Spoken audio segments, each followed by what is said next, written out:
Dude, that thing scares me every time. I get startled by that. All right, guys, it's time for the GSL Super Tournament Finals, and this is really a dream finals here.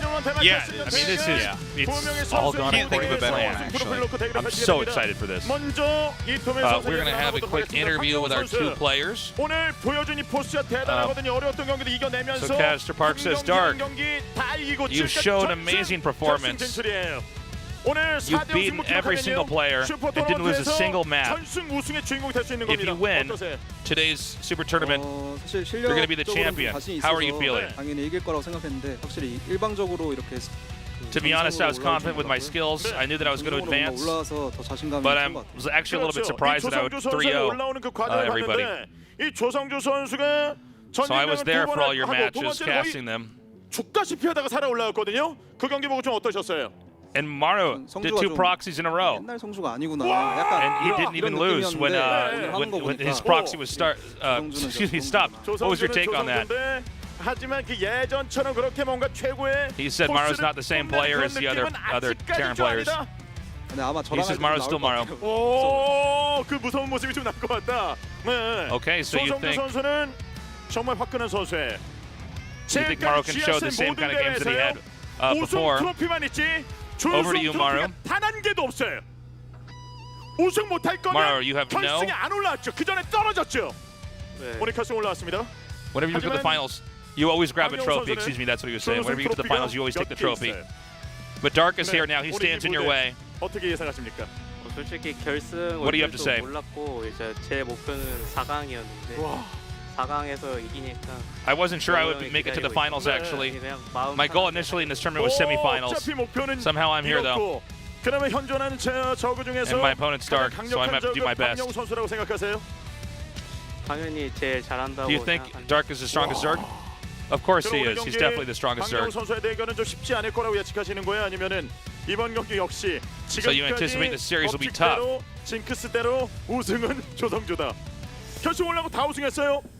Or do you think so far your finals record will represent itself here now? Do you think it's going to happen again? He said, well, maybe not. I only prepared to get to the semis. Dark, he didn't even expect to get you, to play against you here, yet he is here now. What do you think about his comments? I think he's lying. I think when you look at the brackets, it's pretty obvious. He probably knew he was going to get this far. He's modest. But I know the players who always end up champions are always worried, what if I end up being the runner-up? He means former champions. 그 정도까지는 안 해봐서 모르겠는데 지금까지는 뭐 하면 또 하는 거지 약간 이런 느낌이라서. I already made the run-up several times, so I'm not worried about that personally. 지금 어느 때보다. What's your anticipation, or what are you expecting to have for results? I think Maru's a serious opponent, more than any other player. I will admit I'm a little bit intimidated by him. He says, you're scared of Maru? Even before the match starts, he says, yeah, a little. 예, 지금 통화 스와프가 체결되면 살짝 내려가긴 했습니다만 그래도 지금까지 대회에서 우승했을 때 슈퍼 토너먼트 가장 상금이 센. But these days, 좀 솔직히 며칠 전까지만 해도 맛있겠네 약간 이 생각하고 있었는데 지금 성주가 올라와서. They're talking about how the currency rate right now is much better than it is in the past. I think referring to the won.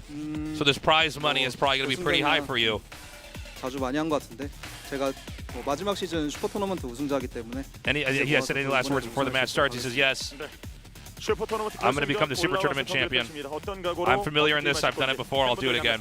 Over to you, Maru. What do you have anything to say? Whenever I participate in the Super Tournament, I usually get eliminated quickly, but since I'm here now, I'm going to do my best to win now.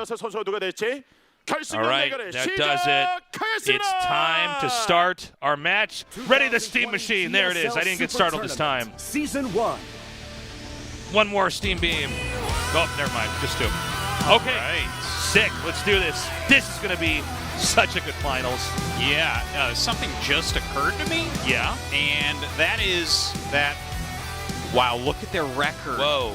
24-28 or 20-21 in Legacy of the Void, which is more recent. That's so even. That is insane how close that is. So it's Maru's turn. Oh, all right, sick. But yeah, it just occurred to me, the last like 4-ish years of Super Tournament, I believe we've only had Gumiho reach the finals for Terran. Terran generally hasn't done well. It's been a very Protoss heavy that marathon through it. Yeah, a couple Zergs as well with Rogue and Dark picking up Super Tournament wins. But yeah, it's not really favored the Terran players. And, you know, there's been a big question about weekend tournaments, these quick-paced tournaments. They don't seem to be good for Terrans. We see Terrans do well in GSL. They never do well in WCS. They never do well in Super Tournament. But it feels like Maru's filling in all those holes now. Even Katowice, he was top 4 one game, one map from making the finals, right? Yeah. And here he is in the finals of Super Tournament right off the back of that. Maru just rewriting what Terran can do. Now, Golden Wall set 6, can we make it? You got to believe, man. At least it's not map 7, right?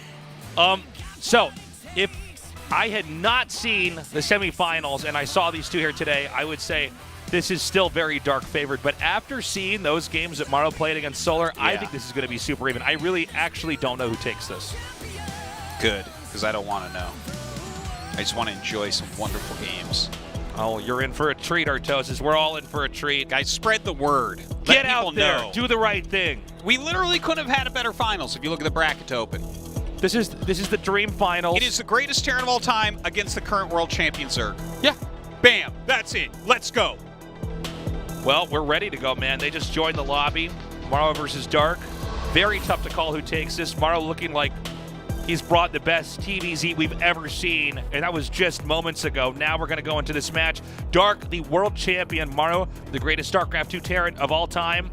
A little bit of friendly banter going on in the lobby as the countdown has now started. Map number 1 will be Nightshade. This is a best of 7. The winner will become the champion of the GSL Super Tournament. Let's go. Game start.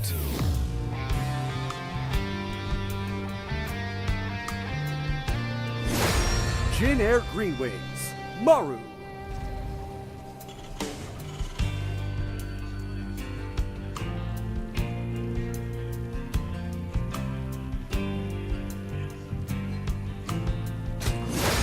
Dragon Phoenix Gaming, Dark.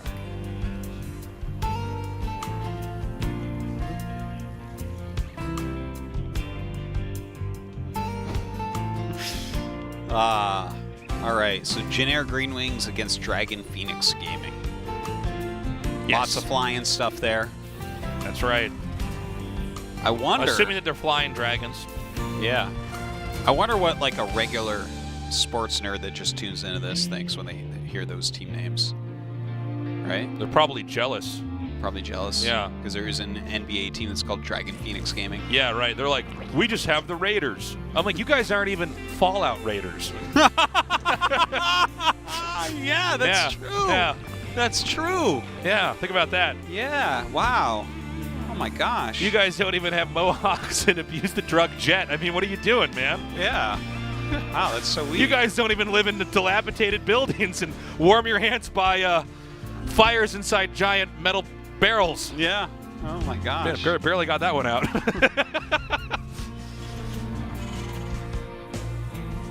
Okay. Well, the one thing that I'm just thankful for in StarCraft is that we don't have 4 teams with names that mean electricity like some other games. Okay, you actually, I think, underestimate or overestimate how much I know about any sports at all. Yeah. What are those? In Overwatch, there's like 4 teams. There's like that basically mean electricity. Are they really? I was sitting in a room at BlizzCon waiting to do like pictures or something or an interview or something, and there was like all the teams on the wall, and I just kept on looking. I'm like, wait a minute. So there's like the Shock and the Spark, and there was like, I was just like, whoa. Oh, I didn't know that. That's right. We have Dragon Phoenix Gaming and Triumphant Song Gaming, so I'm pretty happy with ours. Did he get a Ling? He did. He got 2 Lings! It's a sign. It's madness. Maru, by the way, opening up with a pretty traditional TVZ macro play.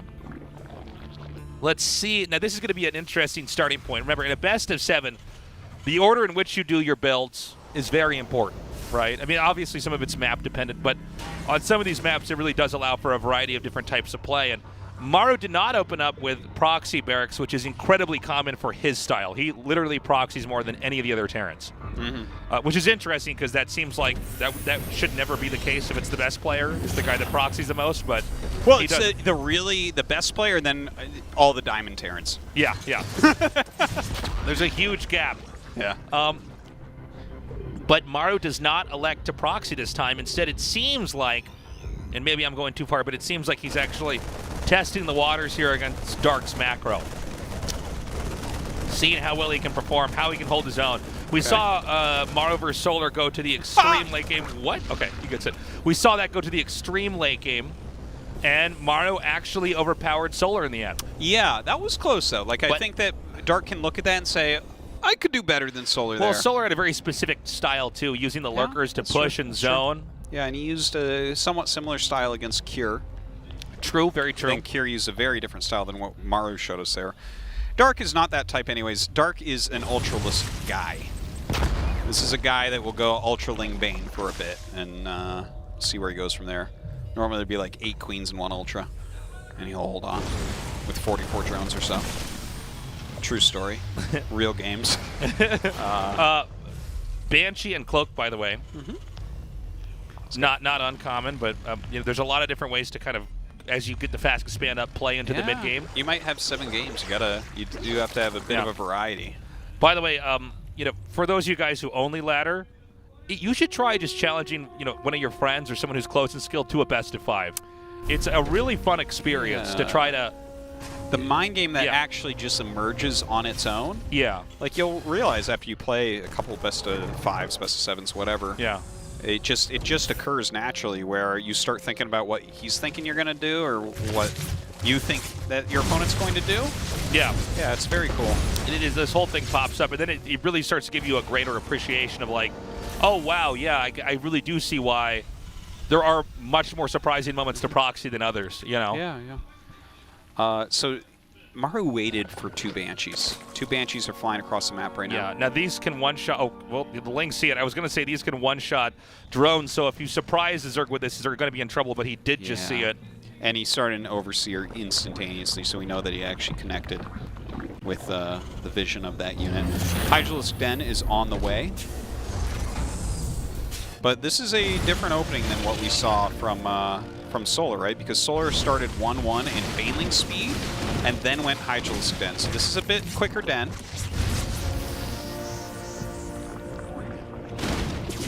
Okay, this is not, you know, one thing about getting the Banshees and getting Cloak, there's not a lot you could do with them as the game goes on. Oh my god, great surround here by Dark. He's actually just barely, yeah, he's trapped this in the corner. This is all going to go down, and that is huge. You could see Maru almost slipped out, but Dark's control just too good, too impeccable. My gosh. Yeah, very, very good control there and, for that surround. Now, I'm just... Okay, there are the evolution chambers. I was going to say, that felt a little bit late.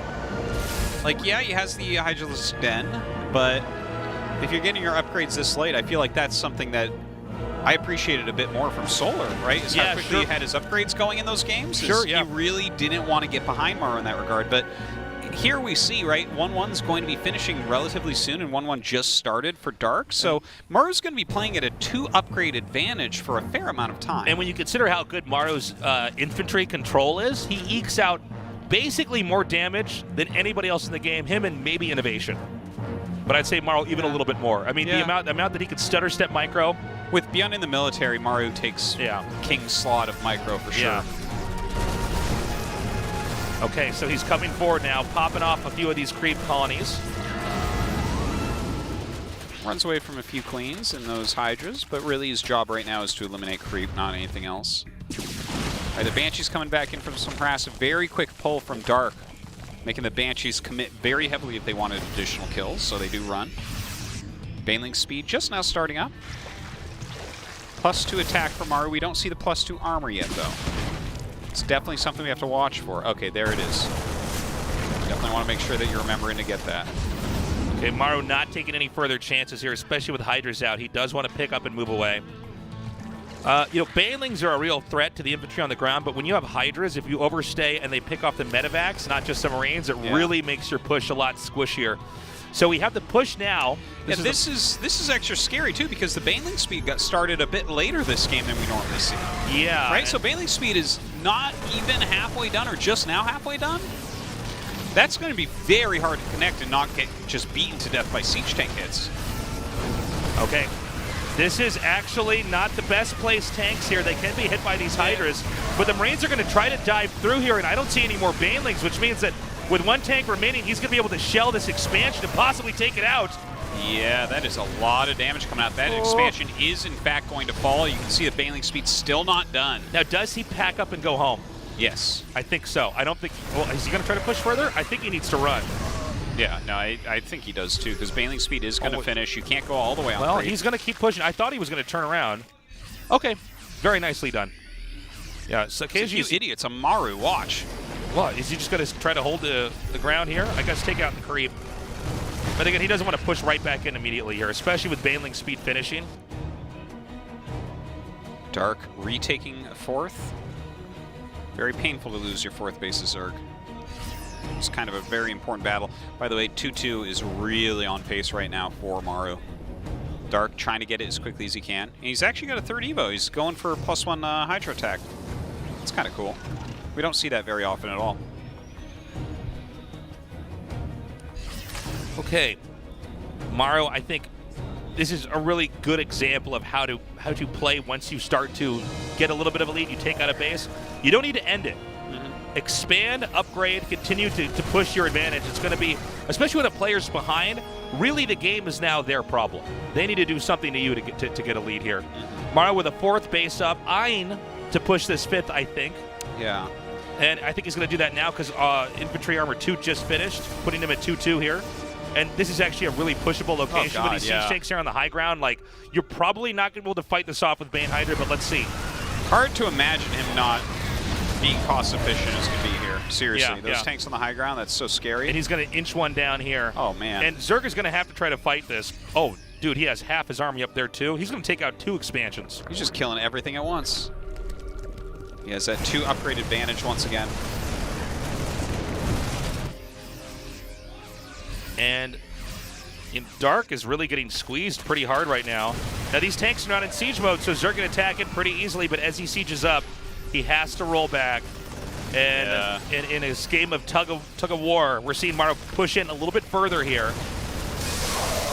And Dark finally gets a good connection there with the Banelings, but again, he's being pushed back. You see Maru just has way more than him. He's up over 30 supply right now. Is Maru going to actually topple the world champion in macro play?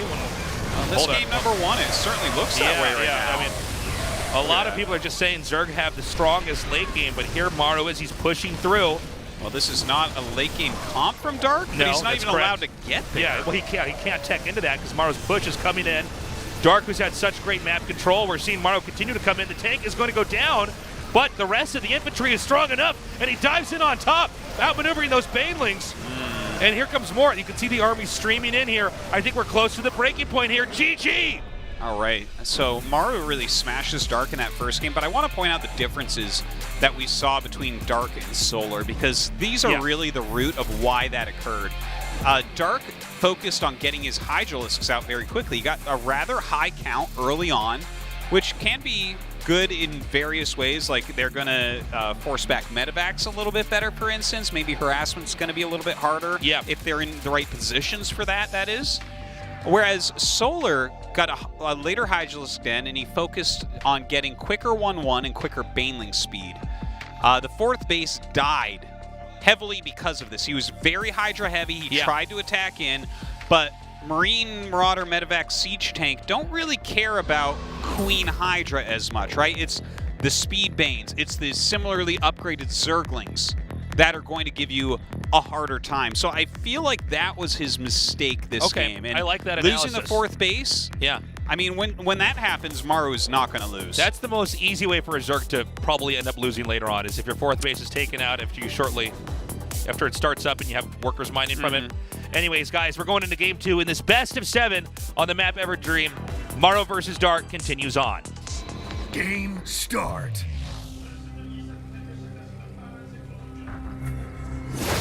Jin Air Green Wings. Maru.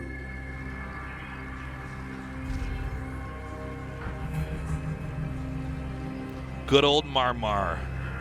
Mary. Dragon Phoenix Gaming. Dark. Good old Dardar.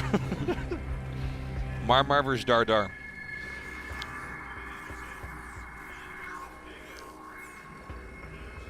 What was that? They could change their IDs to Daru and Mark. Maru should change his name to Marduk. Wasn't that an ancient Syrian god or something like that? Marduk? I think you're thinking of Marmaduke, which is completely not that. No. Well, what's a Marmaduke? Isn't that like a bad old comic? Maybe. It's like something in a newspaper that doesn't make anyone laugh ever. Oh, that's most comics. That's a lot of comics. That's a lot of comics in the newspaper are not funny. Like, to be honest, like offensively not funny. Offensively so. Yeah, like when Garfield eats his lasagna and he's like, Garfield, I'm like, I'm gonna kill myself. Yeah, Garfield is not so fun. I liked Garfield as a child, though. Actually, that's true. I liked Garfield as a child as I well. watched the cartoon. I very much liked the cartoon, and I'm sure I read it in the paper because my dad got the paper. Yeah. Yeah, I used to. When my family got the paper, we'd open up the back to the funnies, and I wanted to like the comics so badly. Yeah. Although, what was what's the really good one? Calvin and Hobbes? No, Oh, okay. no, that's not. I mean, that's not bad, but Far Side comics were good. Oh, yeah. Far Those are Side's- absolutely hilarious. That's the Yeah. funniest stuff ever. Now, Artosis. Yo. Dark is the defending world champion. Yes. He is basically got the most robust defense that we've ever seen from Zerg. I mean, he really shuts down games. He's also got excellent ZVZ because, you know, especially we're in, at least we have been for a little bit in an era where Zergs have been slightly more dominant than the other races. Yeah, last year Zerg had a very good year. Yeah, Zerg had a very good run, so he was able to come out also with the best ZVZ, which requires a whole lot of complex styles and different psychological approaches. Like, you know, getting a read on what the opponent is doing, and Or Roach Printer Go Burr. but so far Maru in a straight-up game pushed out and did a great job. And this game we have a pretty cute approach here. He's thrown down this unfinished eBay. Yeah. He has this Reaper, and you know there's this point in time where Zerg don't have a lot of momentum until they connect everything with Creep. He delayed that third pretty nicely. Yeah, he's delayed it a long He's- time. Look at that. Yeah. That is very late. 41 supply third base. And he had to make and cancel that geyser a lot of times. Annoying stuff for Dark. So, the Marines are going to come out here. They're hitting these Overlords.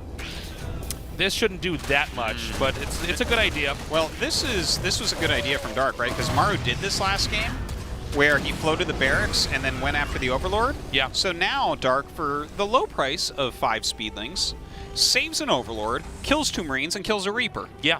That was actually awesome. And And, the he o- actually got 2 SCVs too. And the Overlord's My God. continuing to advance forward here. So already you see a lot of adjustment from Dark, and it did so well. Yeah.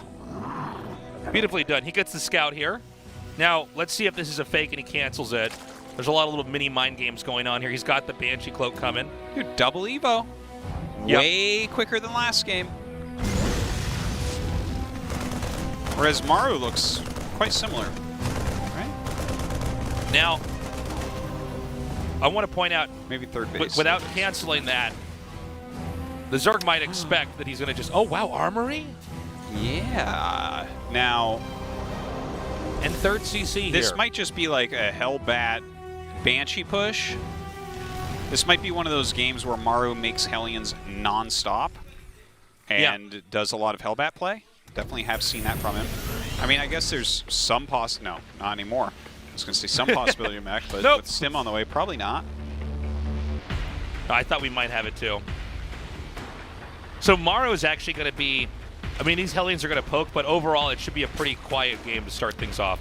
Yeah. If He's- you're going he's going to to- quick armory, I would say, you know, you don't want to lose your Hellions while they're Hellions. Right. And he's going to get to third base, and he's going to have a push that's a bit far off here, a couple minutes away. Waiting for that second Banshee once again. There's 8 queens already? Much cleaner, much nicer game, I feel like, from Dark. Well, Dark's setting himself up to be in a stronger position in a longer game, which I think is what he needs to do. Now the armory's done. We have 6 Hellions coming out. Actually, we have even more than that. There's 4 over here, so it's going to be 10 total. Let's see what this does. You know, one of the things about this, and he beat me to it, but I was going to say, is we see them a lot of times make the Hellions off the creep, but this gives you time to run away. Now this is with 2 Banshees as well. I tell you, this is. I think that he's just got enough easily to block this. That is a lot of Hellbats, but like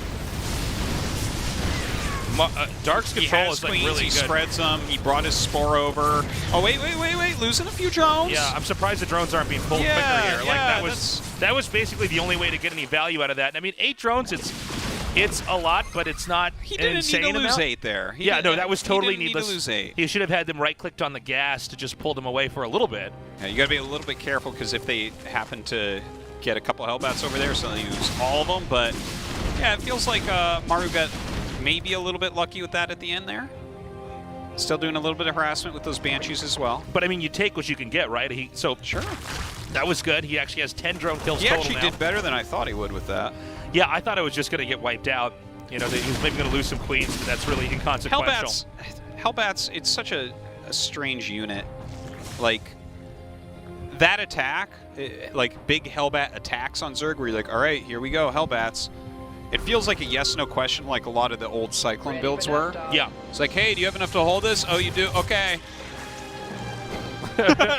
You know, it's not like there's a lot of play. I guess it's not like the his bad stutter step on the slow-shooting Hellbat is better than other people's. No, yeah, it's Hellbats are not exactly. Let me see if I can say this right. Not the most microable thing in the game. Yeah. You know, like there's not a lot of neat micro tricks you can do, and Yeah. players are sort of forced to morph the. What is it? Is it called morph the Hellbats? What do we call that? Yeah. Transform them or whatever. Off of creep, because if you're just to fly in with them in Hellion form, they take too much damage. And the Hellbats are much tankier. All right, so Maru's still looking good here. 9 queens on the map, lots of lings. He got his upgrades quickly as well, so that's very important. You can see that the 1-1 finished ahead of Maru's, and the 2-2 is just about halfway done. So it's like quite a reversal from the previous game. And the fact that he's skipped everything else and rushing up to Hive, I think we're going to see him go into Ultras. Yeah. And with already having 9 queens and having his melee upgrades so far along, I'm liking a lot of things about this game for Mr. Dark here. But what about Dr. Maru? Well, PhD. I don't like his position as much, Tasteless. Like, he's not dead by any means, but I think that Dark has fixed 2 or 3 things between the games. Yeah, but honestly, jokes aside, I think you're totally right. Yeah, I mean, he's looking a lot scarier. I don't see this is going to Maru be getting anything killed. This is going to be a very different 3-base versus 5-base game than what we've seen so far. This is a Zerg that looks like he is ready. Well, he's got the kind of security here that I don't know that Terran could just pull through. But again, the math gets fuzzy on just how well each side controls. Now, as a quick aside here, I want to point this out before the real action starts up. There's about to be a Baneling attack where Maru's screen might not be. It's coming in right now. Yes, this has a lot of potential. And he is not looking. Oh, man, that was beautiful. Oh, my God, 20 kills. Yeah, Maru is in so much trouble. All the Zerg needs to do now is hold off the push, and Terran is not going to have any momentum in this game. Wow. And that is a very held push. Well, I don't know if you should keep going through there. I think we didn't need to kill that tank. That fight went on a little bit longer than I thought it was. A lot more Lings and Banes on the way. Maru really has his production down, like 14 Marines at a time or something, so. 84 drones. Damn. Adrenal on the way. Would love to see that Ultros Cavern go down. There it is. Yeah, I think nobody's more iconic for the Ultras than Dark is. Yeah, that's for sure. So he's going to drop here, not overstepping. You know, in a game like this and the way this is starting to unfold, really, Maru cannot afford to hemorrhage any more units. He has to be very precise with the rest of his play. Yeah. A lot of this game, regardless of how long it goes on, the most significant moment was when those Banelings got in there and killed 20 SCVs off of a very specific 3-base push Terran, you know? Yeah. Because and the fact that the Zerg swatted away the first push so easily, everything behind that should be squishier from the Terran, right? It just doesn't have the kind of economic muscle behind it to really drive through and push and crush a Zerg. Maru normally has a tempo advantage, right? Because he keeps pressure on so well and he trades favorably, but he has not traded favorably at all this game. He hasn't been able to keep nearly as much pressure on. Dark is sitting here with 89 drones, 5 bases, quality creep spread, hive tech. He's ahead on upgrades, you know? Yeah. Not at this exact second, but like his 3-3 will be finishing well ahead of Maru's. Upgrade tempo-wise, you're absolutely right. And here we go again. You know, if the Zerg keeps doing this, oh my god, is he not going to move SCVs? No, dude. 6 Gives kills. him a bigger army max. Come on. Okay, well, It is overall, a huge army supply for Maru. That is one thing that's going for. All the damage, again, this is supposed to put Zerg in a better position to hold the push, but let's see if he actually holds the push. Oh, good connections right there. Looks like Maru was not looking at that moment. All right, here we go. A huge flank of Lingbane. The Queen's actually not moving for a moment, so a little bit of a mistake there, but good connections once again. I thought there were a lot of cool ideas for how Maru tried to deal with that, picking up part of that and then dropping it after the Banelings had gone by, but, I mean, Dark just has too much. This is just an insane number of units. Look, the Liberators are they're set up to fight what? GG, Maru just taps out. Too many SCVs killed. The push didn't do a scratch of damage. No. That was 2 very different games. Maru's smashing game 1, Dark's smashing game 2. You know, this felt like the series right now. If I had to call it favored one way, I'd call it Dark favored, because I see he really adjusted a few things that game. His defense was a bit better. I feel like just his choice of early game units was better, like what he was doing with his money. His upgrades were quicker, his Baneling speed was quicker. Yep. Maru came out with a similar push, and he smashed it. Like, it never felt like Dark was in trouble, not even for a second. It seemed like what Dark did... Uh-oh. I think we're going to go to a quick... one of the players has requested a break. Put my blazer back on. That was close. You know what happens if they see me without my blazer on? You melt? I turn into a pumpkin. I don't know. I usually don't cast with a blazer on.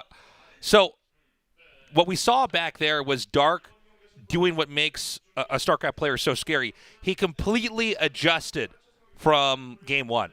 Yeah. Every little mistake, anything that he could alter to improve his game against Maru, he did. Maru, I mean, look, he had a very good build, and he came in there looking strong, but you have to be ready for the Banes to come into your worker line. That's when they send them. StarCraft 2 is the fastest RTS that's ever been made, and sometimes games are lost because your screen is literally not in the right spot. You can lose a game. I mean, it's happened to everybody where you weren't anticipating something. I mean, a lot of the game is about preemptive behavior, and when those Banes came in, That was a huge moment. Yeah, no and question. I mean, granted, the push didn't do anything anyways, but yeah, I mean, if you lose on those 2 fronts where you lost all your workers, that was about as optimal as you could be, killing that many workers, and then you hold the push. It's like, okay, well, how on earth, against all people, Dark? Yeah. How are you ever going to make this game work? And that's why Terran, by the way, tapped out the way that he did. He tried to come back. He tried to push again. He looks at it and goes, no. Yeah, there's no point. Why Let stay me in that save game? my energy for game 3. Yeah. Now, game 3 going to be on Eternal Empire. I'm, like, really thinking heavily because Maru destroys game 1, does a similar thing game 2, and Dark adjusts and wrecks it. I feel like Dark should be going pool first this game. I really like that idea. Yeah. I like a pool first from Dark here because if he, like, let's say he goes pool first and just smashes a 2-racks, I don't think he's going to let the game get out of hand like Solar did. And, yeah, I think that's how you start to break Maru here. Yeah. Because Maru right now, I think after that game, I guess what I'm trying to say is this game feels very important. Very important. I agree. We need to see, because the thing is, I don't think that Dark can try to do the same thing again here. A best of 7 is about trying to. You mean Dark or Maru? I think Dark needs to, do something a little bit crazy here. Oh, okay. The adjustments that Maru is probably making in his mind going into Game 3, Dark has to get way ahead of that. I think. Okay, hold on. We're actually going to jump into Game 3. Eternal Empire. Let's see who starts to take the lead here. Game start. Yeah, so this is Dude, why I I said knew he it. should Okay. pool first. Yeah. I find this to be a little bit predictable from Maru, but I don't know. We'll see if Dark agrees. So, Maru is trying to avoid. Well, I mean, he is not trying to. He is literally avoiding macro opening this time around. He's sent 2 SCVs out. This is nobody does it better than him. The But Overlord is going perfectly towards this. Oh my He God. may have just seen that. He has to have. Now, can he whip the Overlord? No, he can't, because this SCV is going to see. So this means Maru sees that he's been seen. Yeah. So this is very much like the other one, but scouted even quicker. Yeah. And in fact, Maru runs away with the other SCV. He'll probably just build the barracks elsewhere. That's a smart move. We've seen him do that before. Oh, he's actually looping around to scout and making a barracks at home. So he's going to just be like, okay, you're losing some mining time chasing this. That's it. And by the way, we talked about these players trying to preempt each other in this best of 7. Part of, I think, Maru's even approach here now is that he knows that Dark watched the semifinals match with Solar and says, okay, I need to have a completely different approach to this. I can't try to do anything even similar. Especially when they scout it that early, when you're just starting it. That is, it's so much harder to get it to actually work at all at that point. But look, I mean, Dark scouting the proxy barracks right away takes the place of the pool first that I was suggesting. And I think that his advantage in this game already is significant, right? Yeah. Like mentally, and just the fact that he caught that. Yeah, and one of the most pivotal games in the entire series, right? Yeah. So good deflection of the opening here from Maru. Now, we know that, especially for someone who proxies as much as Maru, I don't think this game is going to feel unnatural, right? No, he knows occasionally we see exactly these guys try to do something sort of cheesy and it backfires, and then it just becomes some kind of Wile E. Coyote cartoon, of them trying to get the other player. But I don't think it's going to be the case this time around. So we have a command center coming down. The Reaper's coming out to try to basically just put on some pressure. And we have now we saw this before, throwing down the eBay here to deny that third, giving Maru a little bit of control here. Yeah, it's definitely a good move. We've seen that. It's been quite popular lately. The thing about this, though, is that Dark is actually so comfortable in these kind of games. People are constantly trying to, throw caltrops into the build order, throw a wrench into the gears of what the other player's trying to do. And usually this seems to have almost no impact on Dark, but at least Maru's getting to do what he's trying to do here by getting that eBay set up and buying some time. By the way, those 2 Marines sitting there waiting. Is he going to float the barracks down again? Look at this, 10lings being made. Dark wants to catch him doing the same exact move. Is he going to be ready? That's the big question. Well, I just wonder if Maru's even going to do it this time. Because we saw that adjustment from Dark in the previous game. Yeah. So there lens go the speed, lings. 10 seconds out. Yeah. We have 2. You can see how sharp the timings are from these guys. Yeah. Because he knows that the reactor has to finish before the barracks even has a chance to float over. Let's see. Maru is neglecting doing it. He's not going to go after the Overlord this time. Okay. So he is now adjusted that. And now we have these speedlings, which are not useless, but they're not going to be as useful as the lings were in the previous game. They're not drones. Now, he's pulled the lings away. Will the Hellions try to push out? No. Instead, he's going to try to set up. He waited for the Hellions, so it's a delayed takeout of the Overlord. So good. Oh, my God. This is such a great series. And 10 lings is not enough to do this time. These two are adjusting to each other so much. This is like a posturepedic mattress. Hold on a second. It's crazy. He delayed it. He delayed it enough Oh, he does not end up saving the Overlord, but he does come in here now. He waited for those Hellions to leave. That was a very smart move. Now we've got wow. Banshee Cloak coming here. God. Well, this is becoming like a true, like, these two playing each other, this is like some true expression of self is what we're watching here, yes. okay?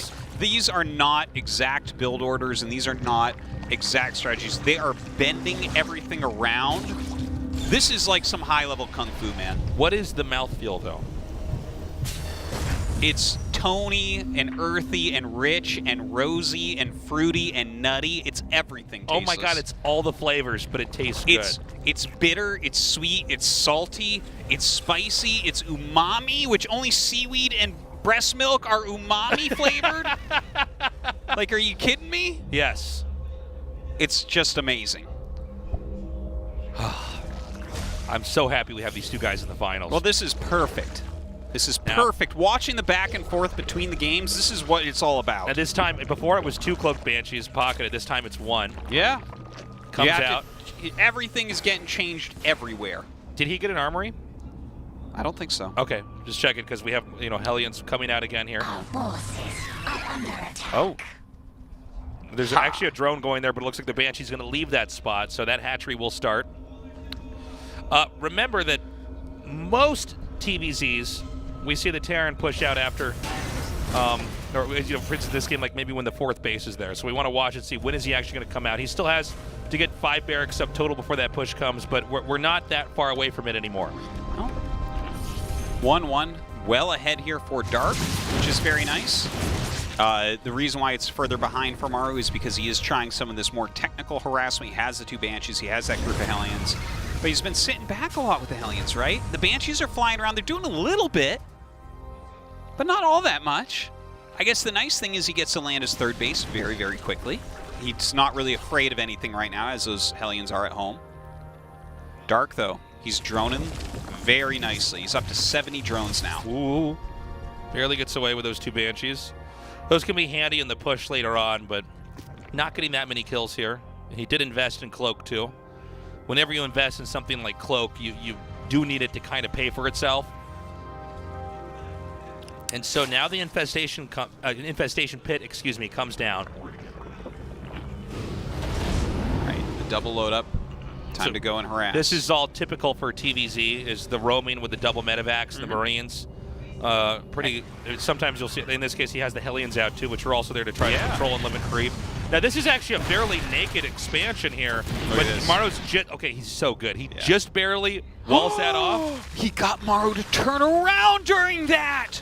Oh my God, that's the biggest thing that just happened there. Yeah. The counterattack. Maru would have already been here before those Lings and Banes. And he needs to get this set up here before these Banes get too close. Good control here so far.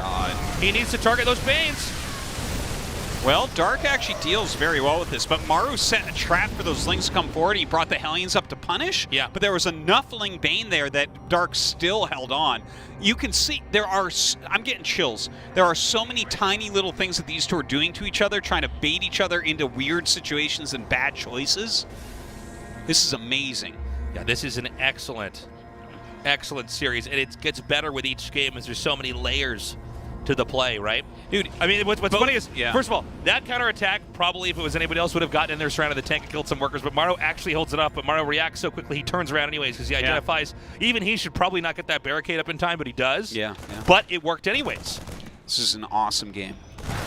Another push coming out now, although this isn't really much of a push. I don't know if this is going to be able to really do much. The creep is really spread out. I mean, that's a lot you have to walk across. It's a lot of time. Even if you kill the creep termers, that's so much more time to make more banelings. So he's actually splitting his army up. I think Maru forgot his army. It's just going to be finishing now.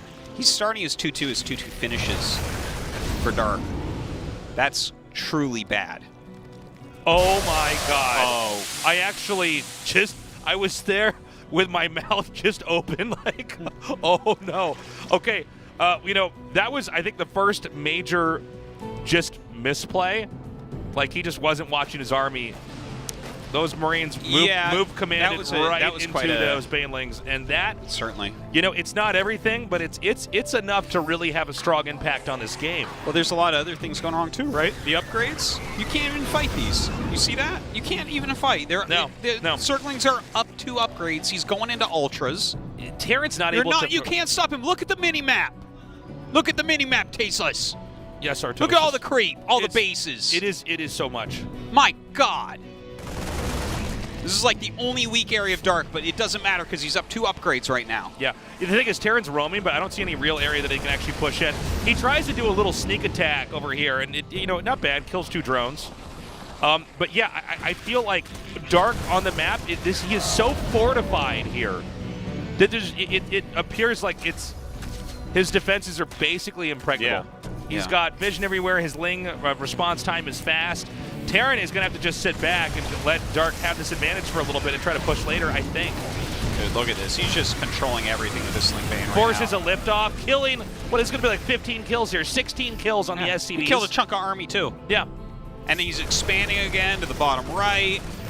Maru's like clearing a little tiny bit of creep, but again, the Lings can just fight so strongly. Ultras are being created right now.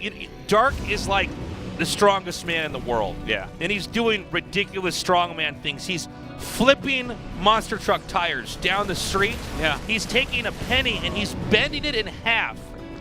He's ripping phone books in half. Phone books. Yeah.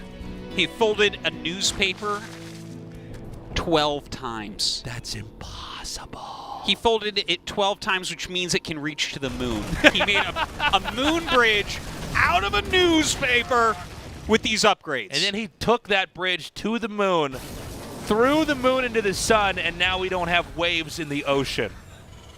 No more waves. No more gravitational pull. This is what you get. Are you proud? Where was your armory, Maru? Where's our moon? Dark. Surfers are pissed. Yeah. There's a whole bunch of unhappy bros with blonde hair sitting on boards on their stomachs just waiting for the waves. Yeah, they're not coming. Sorry. Go talk to Dark. Yeah. Every now and then, a whale jumps out of the ocean, a little tiny wave comes like, yeah, it's a whale wave. Yeah. Real cool, man. Not really. I'm one of the best surfers in the world now. Have you ever tried to surf at all? It is so hard. No, but without waves, I'd be pretty damn good. That's right. No one's going to be able to stand right challenge up on that surfboard. Nice move, Dark. By the way, we are about to see, I think Maru just gets smothered here. He can just click on the, he just watch. The Banes are going to go right on the planetary. He's like, I have gas for days. He is so rich, he's out of touch. He doesn't even know how much milk costs. Okay? We're like, hey, Dark, how much does milk cost? He's like, $40. Hey, Dark, what do you do when you run out of shampoo? He's like, I buy a new one. I'm like, oh! If you don't put water in your shampoo bottle, I don't know who you are. That's right. They say, Maru, would you like this to go? He goes, no, I don't eat leftovers. I throw it away. What? We're sounding more and more like poor people as we do this bit here. Like, I'm like, when he gets home, he doesn't even take all of his pennies and put them in the penny jar. Like, okay, wait, we're going in the wrong direction here. They're supposed to be about how rich he is, not how broke we are. Okay, hold on, he's going to come in.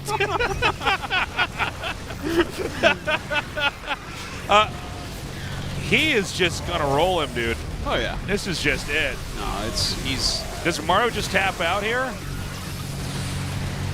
That Ultralisk, that's Dark. That Ultralisk has Dark's face on it. Just a little tiny dark face. Where the big Ultra face is supposed to be. Little dark haircut right on top of the head. What he's going to find out, unfortunately, is his little tiny dark mouth can't eat enough food to sustain that giant Ultralisk body. He's going to die of starvation. He can eat 24 hours a day, and it's not going to be quick enough. Yeah. Damn, Dark. What a mistake. Can we get more creep tumors on the map? This map has the worst acne I have ever seen in my entire life. So what? Well, I guess 3-3 is going to finish, but this is like, I don't know how Maru can push out here. He's getting enhanced shockwaves here. Oh, okay, that's much better than normal shockwaves. Well, at least he can EMP that overseer right there. That's true. And then how's he going to get changelings out then? I mean, wow. It's just one step in the big picture. All All right, so Maru trying to take this base again. He's got to get so cost efficient. Okay, this is actually not bad here by Maru, I gotta say. Yeah. But that's the Dark Ultralisk over there. He's like, ah, I hate SCVs. I hate him. I don't want you on any more minerals with these. Oh no, Dark, no. GG. Well, the most wasteful thing you truly can do that we talk about every time we're watching a late game ZVT is to attack your opponent with ultras. They're a defensive unit. They can't run away. Yeah. It's like attacking with your spine crawlers, except it costs more gas. Yeah. Because you could also run your spine crawlers up there and do nothing and lose them. Like you can do it with the ultras or the spine crawlers. Yeah. But yeah, again, the ultras cost I feel gas. like Dark is winning this so badly, though, that like he could do anything. He could like take all of his overlords and right-click them to the top right side of the map and lose them and just make them again and still win. He could. But you do enough of those moves enough times, then suddenly Maru's like, I do have 3/3 and ghosts. Yeah.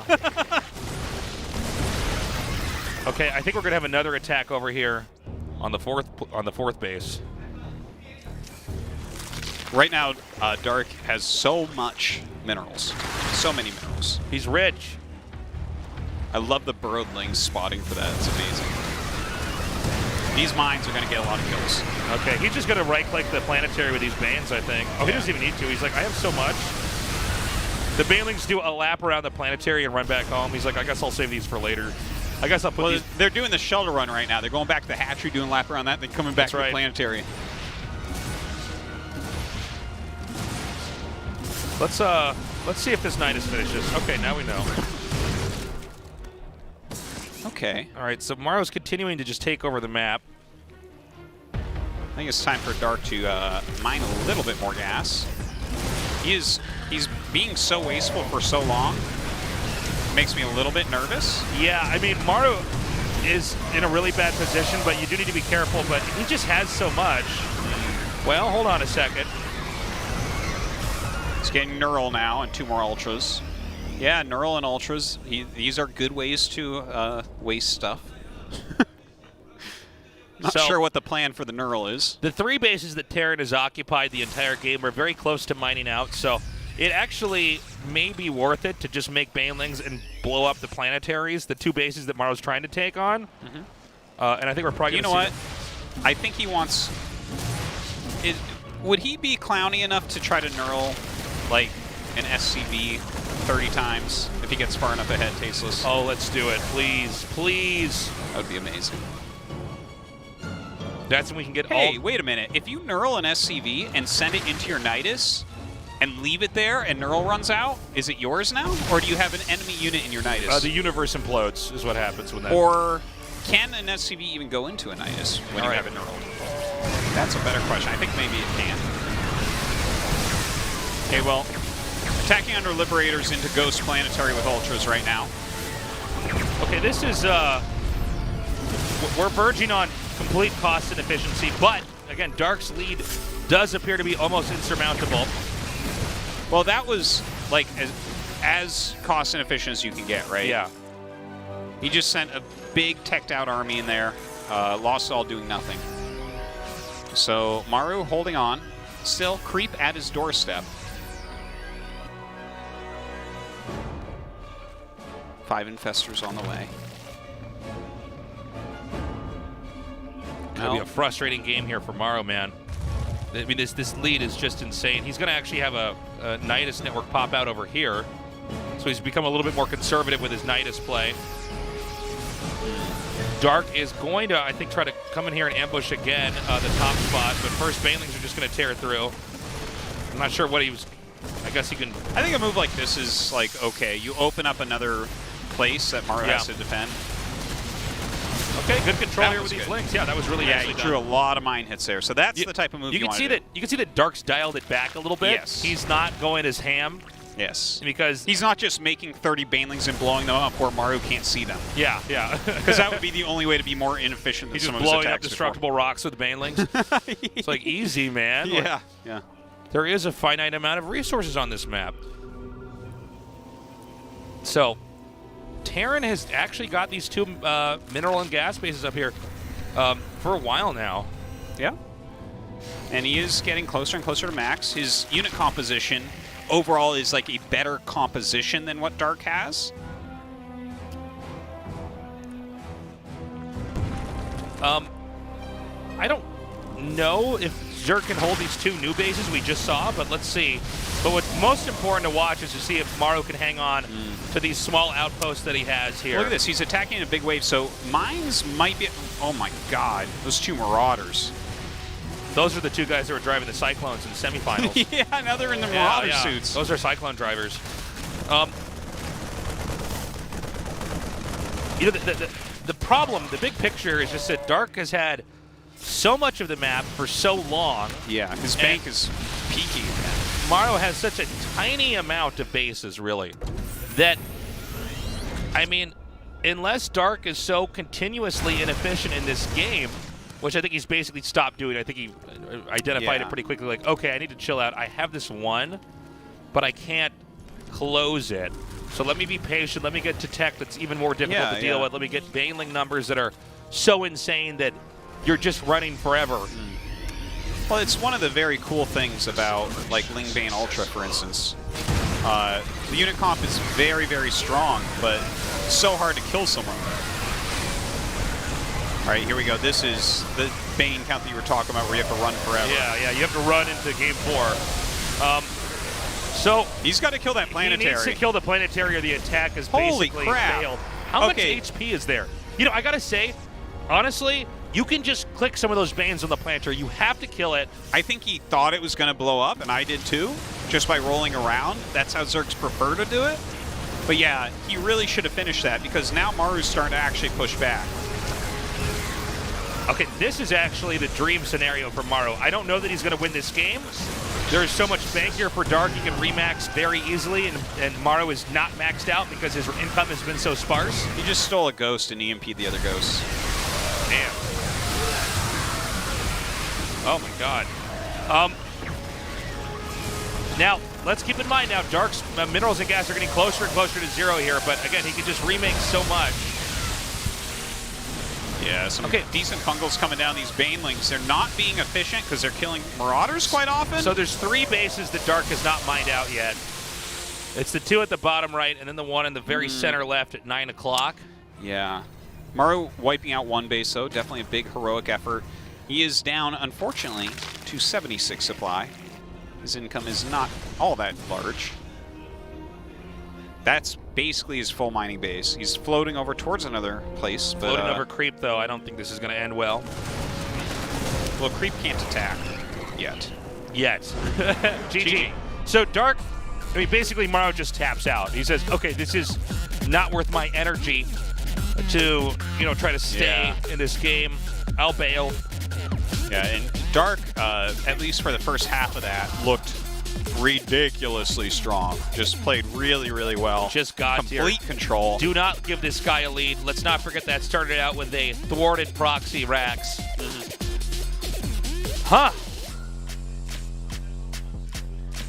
You know, it's 2-1. Maru is going to have to come in here with, you know, I think a very unique approach to this. Let's also remember that we talked about Dark needs to not necessarily like open up hardcore macro conservative. He needs to, because we thought Maru might do a proxy. He denied it. I don't know what to do in game 4. It's Simulacrum. Okay, so map name. Just because you just stomped his proxy 2-Rax play doesn't mean that he won't do it again. That's true. He might want to proxy in a safer spot. Yeah. We got to go to a break. When we come back, game 4 of the GSL Super Tournament Finals. Don't go away.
edge of her waist. Palm sweat, can't wait.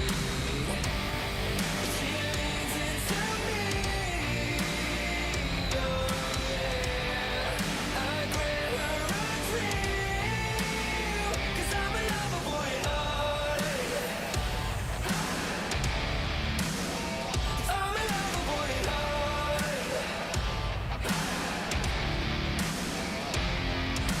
Screaming down Main Street, headed for the lake. Two-tone bikini and an attitude change. Stands up tall with the wind in her face, saying, boyfriend, that way. She leans into me. Oh yeah. I slam on the speed. 'Cause I'm a lover boy at heart, yeah. I'm a lover boy at heart.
2020 GSL Super Tournament, Season 1. The battle continues on. Mar versus Dardar. Ooh, Dardar has been coming back. Har har. But Mar, he might find a way. But I gotta say, Dark is looking indestructible. He identifies what you're trying to do, completely denies it, gobbles up every corner of the map, and crushes. Yeah. Maru had it. He had it in game 1, though. Well, I just don't know. You know, in a best of 7, there's a reason why we make them play a lot of games, and it's because you can adjust, you can learn, you can adapt. Well, I think that Maru here, I think that there's a couple possibilities. One, he does Proxy 2 Barracks again. 2, he tries to make something that looks similar but is mech. I think he's going to mix it up heavily now. I do not think he's going to mech. No? I don't think so. We'll see. We'll see. Our game is loading up. Maru versus Dark. This is a best of 7. The winner will become the champion of this year's first GSL Super Tournament. Let's go. Game start. There's one of the 2 I said right there. Double Barracks. The thing is, like, randomization of play is very good. Yes, But sometimes you do the same thing over and over. Maru definitely exhibits patterns with how he approaches games with proxies. Yeah. Like where he puts them in series. And the thing is, I can't write it down on a piece of paper, but I feel like I know when it's coming a decent amount of the time, you know? So, yeah, I don't know that those are going to be scouted, though. Those are pretty far out of the way. Yeah. Well, you know, in I think these this is best a of Reaper 7s, one, isn't it? Yeah, with the gas coming here, I think so. I think you get the gas after the 2 if it's just a factory follow-up, if I'm not mistaken. I think you're right about that. No, I'm going to keep talking. So, yeah, sometimes doing the same idea, you know, like let's say we're playing a best of 7. If I proxy him the first time, a lot of players, and it doesn't work, a lot of players would not do it the second time. But doing something like this is sometimes so counterintuitive, it can throw off a player like Dark. Or maybe any player. I don't know about Dark. We're going to see. Yeah. All right, Reaper on the way. I mean, I'm pumped to see if Maru can make something happen here. Bring us into a nice game. Or even just tie it up. Yeah, I mean, my fear in this series is that, I mean, for Maru's sake, is that Dark just continues to adapt and look stronger and stronger each game. Yeah. And look, Dark might be that much of a strong player. I mean, he just, you throw a few curveballs at him, but after that's when it ends, you know? So Right, here comes that first Reaper. 2 Queen 6-lings immediately. SCV is up Make there. a bunker here, I think? Yeah. Yeah, I think so. That makes sense, right? You can run back. It's a healing spot. It kind of zones a bit. Nice spine crawler thrown down at the last possible second. Oh, Good, gets one a kill. drone already. One kill. Ling's going to try to dive on top of this SCV. SCV pulled off. Good control here by Micro by Maru. Okay, he's actually doing a great job right here. Those Lings trying to get this round. Can't quite do it. Popping Lings from orange to red to dead. He's going to keep hitting and look, even interrupting the mining a little bit with these drones. The orange Reaper goes back to the back. The bunker is done. Look at that, putting damage on the Queen even. Maru really controlling this, but with the spine coming up, that's going to give Dark a little bit of comfort at least. Behind this, the factory started. Reapers are continuing to be produced 2 at a time, hopping up onto the high ground. Okay, he's going to loop around. He's, you know, the way the spine is placed, it's not really a significant threat. You can basically go up, hit drones, come back out. Yeah, it kind of, there's an arc around it where the Reapers now have to walk. Yeah, it zones. Basically. It zones them. He now salvages the bunker and abandons this position. Man center is second on the CC, way. not third CC, what I was saying. Second CC coming down now. Yeah, looks like the Reaper's going to back up for now. So that is how that went. Dark is at 17 drones. He should start to drone now as he sees what's going on. But yeah, he kept him pretty low in drones overall there. Forced him into a lot of Lings. Got some drone kills. Forced a spine. Those are all really reasonable things. course, going to hold down that D button now. Keep those drones coming out. Okay, so the racks, this is common in proxy play. You just float this through. Send one back home for production. The other one is like a free scout, basically. Yeah. Well, that's funny. Are they actually stuck there? What am I seeing here? What if... Okay. Maybe he was just hiding them. You guys were there. You guys saw it happen. What if he goes down there and sees him? All the Reapers are just seizuring on that little area. Yeah. BC's going to be on the way, rather. All right. This is cool. I like this. Yeah. Yeah, that was very odd. Hellion Reaper Medevac BC. I like it. Going to throw Liberator in there for good measure. This is scary what's moving out, right? Yeah, it is. It's a real threat. He's serious. This is what he used to kill Innovation with. Reaper Hellion Medevac. Okay, he's coming out now.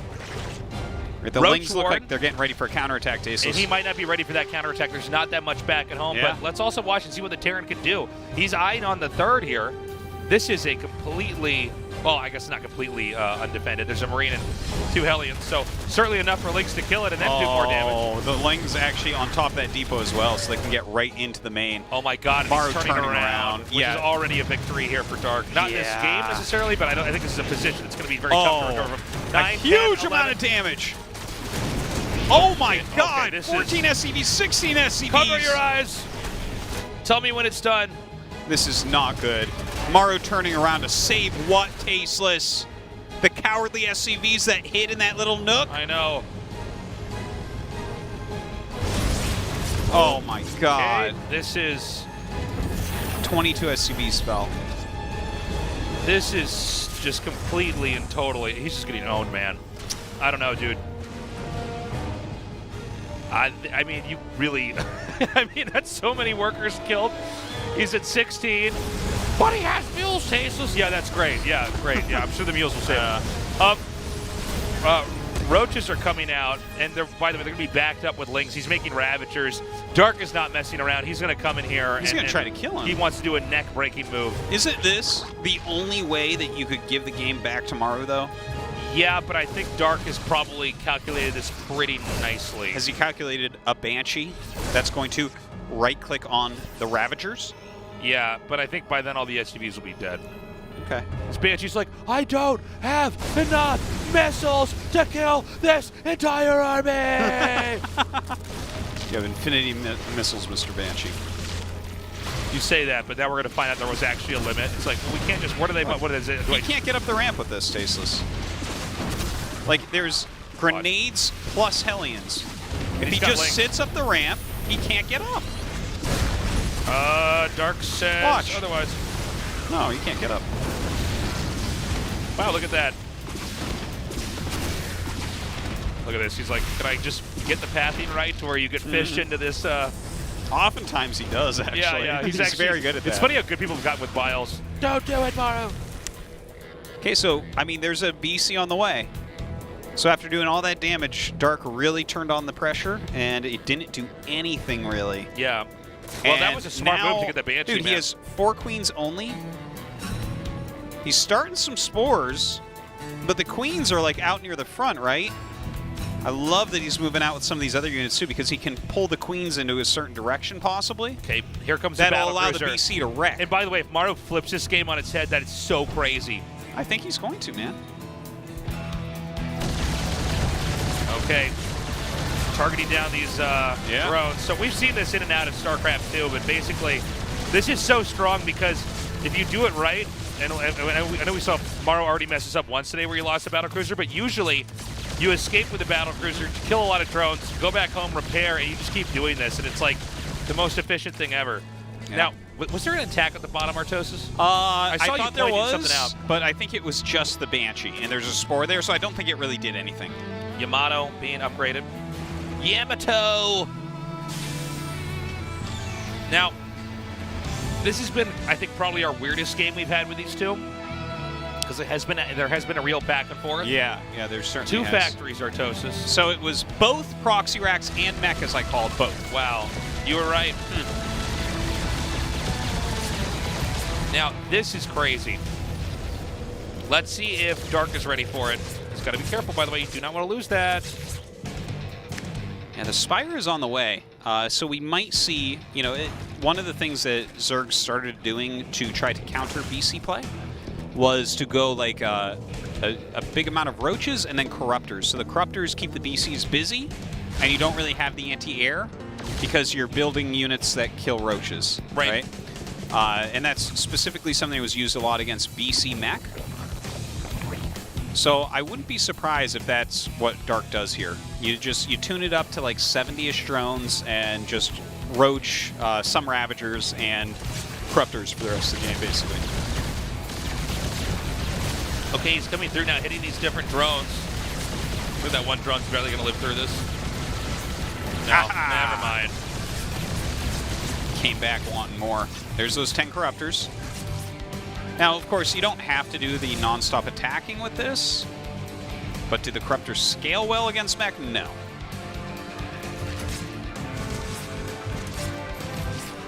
Okay. Did he? No, he's still making battle cruisers to this. It's funny because we've had different styles with the BCs. I think this is something we're still going to have to learn about as StarCraft 2 continues to develop as an RTS. Is like, because we've had games where people make one. Yeah. You know, and then there's ones where they just keep making them, and the ones where they keep making them are basically gone now. It's 1 or 3 are the generally the that's two true. numbers. I guess I did. Actually, I almost forgot about that. BC's got some light nerfing, and the metagame changed a little bit. Zerg's got better at dealing with them. Well, also when you catch on to something, it's like, well, how far can I make this go? We have to like, you know. There were definitely some very cool games with mass BC, but never really see that at this point. Yeah. Okay, so Dark is just sitting on his corruptors. So it looks like he's not going to be doing that very aggressive play I was talking about, just kind of droning up. Maru, in the meantime, getting his armories flowing, trying to get his economy back together. His armories flowing. Yes. You are truly a fan of mech Artosis. It's a fun unit comp, Thesis. It is. He's coming forward now. It's not a very easy fight to take. He's going to back up. All right, the 3 BCs going out together. They do have Yamatos. So a lot of times what will happen in a situation like this is the corruptors will fly over you, Yamato 3, and then jump out. Okay. Yeah, nice escape. Exactly. Get like that back, repair. Again, as long as you don't lose the battle cruisers, you're going to get so much value out of them. Yeah. Hey, nice surround here. Got to repair them each time, though, when they're going corruptors. You can see Dark is actually making a couple more. He was just off of killing a BC, because now that they have that little delay in the tactical jump. Yeah, if you get, there's like a critical mass where you actually kill BCs for Yamatoing. Yeah. And I think he's going to hit it exactly with the +1 corruptor, and then I think now he's going to have 14 corruptors, but I don't actually know the numbers. I never looked it up. So with mech play, Artosis, where do you think he pushes? Is he going to try to hit 12 o'clock here? Yeah, that's a good question. Because everything's kind of evenly far away. You know what I mean? It seems like there's 3 spots he could push. Yeah, I'm not sure actually I'm which direction he's going to go in. I think with that pocketed 4th, you're probably going to go through that, like, see where his Mars 4th base is? I would say you're going to basically go to the left of that. Okay. I think if you're attacking up, you're giving so much surface area for your opponent to kind of hit your army, whereas if you're attacking to the left, yeah, it feels like a better idea. But I don't know, I guess we'll see. Haven't seen as much mech recently. Yeah, especially since we finally got back to casting here in Korea. Yeah, this might actually be the first mech game that we've seen TVC. It is, yeah. Well, I guess we haven't had that many anyways. But right, but this is our first, so let's kind of see where it's at here. Terran is now taking the 4th base. And, yeah, I mean, we're going to have to wait and see when the Terran wants to push. In a game like this, it's not likely that Zerg wants to attack him for a long time. Yeah, particularly well, with mech. Yeah, you need to kill off their first attack wave. He never had any sort of timing because the early game was so weird. Right. Like, the only timing that it looked like he might have been able to go for was that mass roach corruptor one. But yeah, you can see that he's getting everything. Like, he's even getting right now. Oh, that was funny. What? That was a misclick. Yeah. Oh, no. Okay, wow, we finally seen everything. Yeah. we've seen There's no way Ravagers you shoot mentioned down a battle cruiser with only corrosive bile. It was weird because one Yamato'd and 2 jumps. So that was very weird. Anyways, everything's being gotten. Even chitinous plating. Right. Generally, I don't think of Ultras as a great unit against mech, but Now, how screwed is he because he lost those 3 BCs? no, It's fine, right? Yeah, it doesn't matter that much. Like, obviously, they're cool to have around, and I think that the BCs later game, like they aren't part of your main army. They're more like, They're like while we're drops. having engagement somewhere, maybe they can blink in or walk over to a certain area in harass and then blink out, something like that. You know, maybe take out the drones at a further away base. So it's too bad that they're gone, but I don't think it's actually like it doesn't affect the main strength of Maru's army very much, I would say. So now we have the 1 lone battle cruiser. We do have Broodlord tech being made almost to the center of the map. And, I mean, I think we're still a little ways off from the push coming out. We'll see. Oh, you know what? Yeah, nice little move. That's cute. You can always jump out of there. See a little fleet of battle mech over here. Just poking around, picking up some creep, doing what it can do. By the way, he did actually deny that base. That's pretty cool. Yeah. Okay, here come the Broodlords. He's like, jumps on them. he's like, Dar sends his regard guards. Well, Marmar says you're not going to get Yeah. very far. Yeah. Oh, hold on. Maybe he was wrong. That's actually a lot of Ravagers coming through here. And I mean, yes, the battle cruiser can kill the Broodlords, but how late is that going to be? This is so much damage here, particularly on the tanks, which is, you know, a lot of what you're trying to build up in mech games here. He actually Parasite bombed one of his own units there. It's kind of interesting. Does clear everything out, but yeah, he lost a big chunk of his own units. Maybe he can refill with a slightly better composition. Well, he's switching to Ultras now. Yeah, that is interesting. I guess he takes out enough of the tanks. You know, it's funny just because, you know, you and I think are on the same page with this, where it seems like Ultras are not quite as strong at attacking, but just because they can't run away. But maybe he's confident enough that he could just push through this with the tank count reduced as it is. Well, he's probably the best user of Ultras in the world, I would say. He uses them a lot and likes them, so, you know, if you're comfortable with it and you think you can get something done. I think also, if you're doing something like Broodlords, there's a bunch of tech switching that happens against mech and with mech against Zerg. Like, you're going to make more Thors to fight Broodlords, right? Right. Well, Ultras actually can fight Thors reasonably well, right? Right. I mean, they deal damage to them pretty quickly, but obviously Thors have pretty high attack as well. Basically, things that ignore Ultralisk's giant armor, things that don't shoot fast but rather do lots of damage, do well against Now them. this is 21 SCVs picked off here, and I think this number's going to get a little bit higher before this attack is done.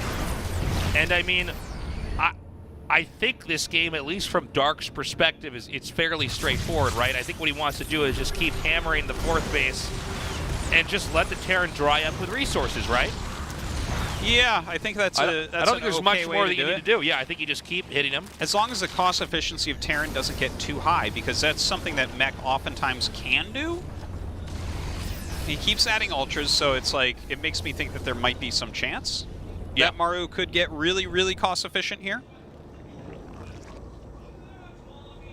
He has his 3-2 upgrades.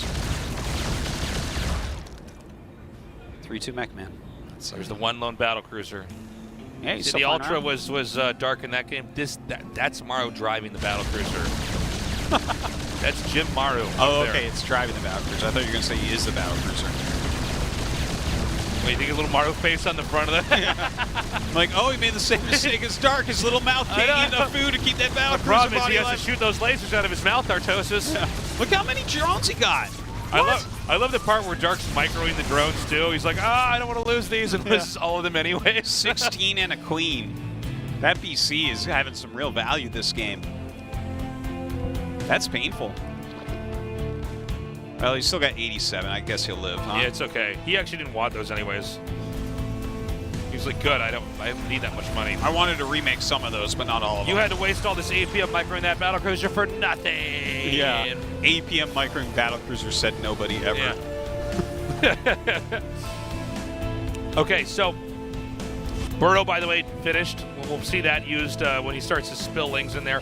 Are we going to have a Nidus Worm? I feel like it's time. Oh, a Nidus Worm would be a really nice play right now. You're absolutely right about that. Yeah, like a Nidus just with lings popping out in the main would be a hugely strong move.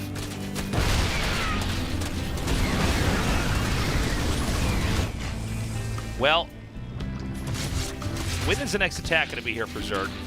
It seems like His army is, like, I think you have to wait for Maru to spread a little bit more. Whether Maru is attacking or, like, he takes too many bases, you should be able to find somewhere you can hit. Like, we've seen him poke in with lings a little bit, but when Maru's just sitting there defending the bases that he has, attacking in is a suicide mission.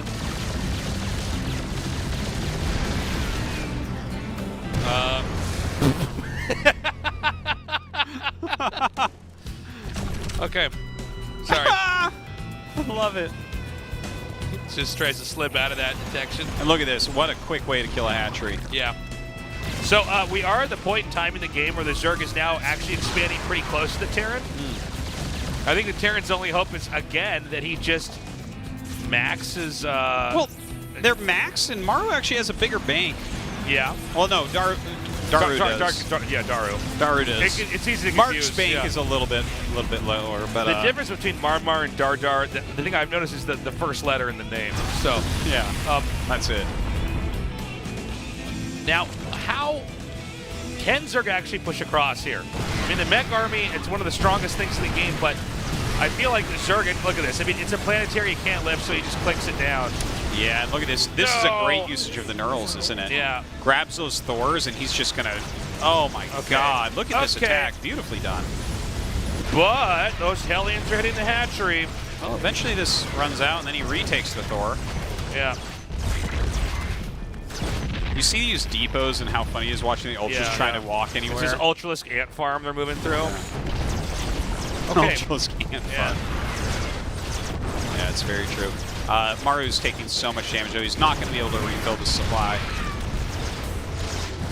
More Ultras, please. For Dardar. Ah. Yeah, more links coming across the map right now. 59 SCVs have been killed here.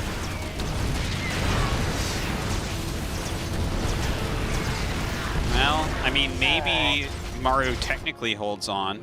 Maybe these Hellbats make him win the game. Nope. I tell ya, still 72 workers against 9. GG. Dark takes that game. Yeah. Dark, you do not want to let this guy get into endgame. When the first Ultra hatches, the writing's on the wall. Yeah, he's pretty good with that unit. That was a cool attack that he did there at the end. I liked it, the Ultras with the Knurls, because the Ultras were tanky enough that Knurls could actually get off and make a big difference. Yeah, that was cool. Very interesting game. What is this cool song we got? I love our songs we have in between the games. Yeah, they're good. It's like, this is the song, it's like, uh-oh, Dark's really good, Maru. Yeah. What do you do, Maru? It's Maru's heartbeat right now. It's like, bum, bum, bum, bum, bum. That's not good. That's called arrhythmia. Your heart's not supposed to sound like that, you know? No, it's not. Bum, bum, bum. Dark is so good. How will I stop him? Bum, dum, dun, dun, dun. It's closing his eyes. That's how scared he is. I know. Okay. Purity and industry? Well, Well, who would have thought those two words would come together to make a StarCraft 2 map? let's hope that Maru spawns on the industry side of things. This is our big map. That's Can right. Maru win a big game here to start a comeback? Because otherwise, Dark wins the Super Tournament. That's right. It's 3-1. Maru has to win every game from here on out, or it's over. Guys, Game 5 has loaded up. Let's go. Right now. Game start.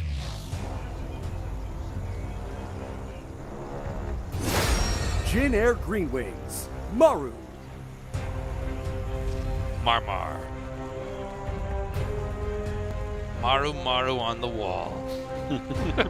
Who's the greatest Maru of all? Yeah. Who's the greatest Aru of all? Dragon Phoenix Gaming. Done. Oh, but there is another Maru I see. His name starts with a D.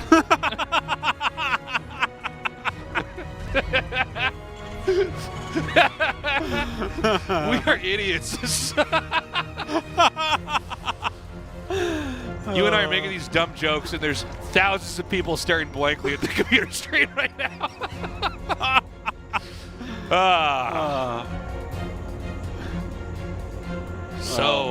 So glad we have these two guys in the finals. But Maru needs to come back. Yeah. Well, Terran players are gritting their teeth with little tears coming out of their eyes. they Don't might be, you dude. see? We can't stop Zerg. Well, Dark certainly seems like he's unstoppable here today. Yeah. But look, this map is very different. You do spawn close by air, but you have those bubula things that slow you down. This is definitely one of these maps where you can have like a very specific kind of game on it. There's a lot of cool strategies you can do when you both spawn in the upper right.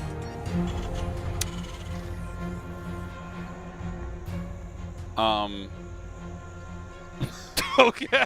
Wait. Oh, guys, someone Taste changed this. Artosis' batteries. Like, Did you say when they both spawn in the upper right? No, I said because you're both in the upper right. Because I was like, Is that can you point to another start position that I could spawn in?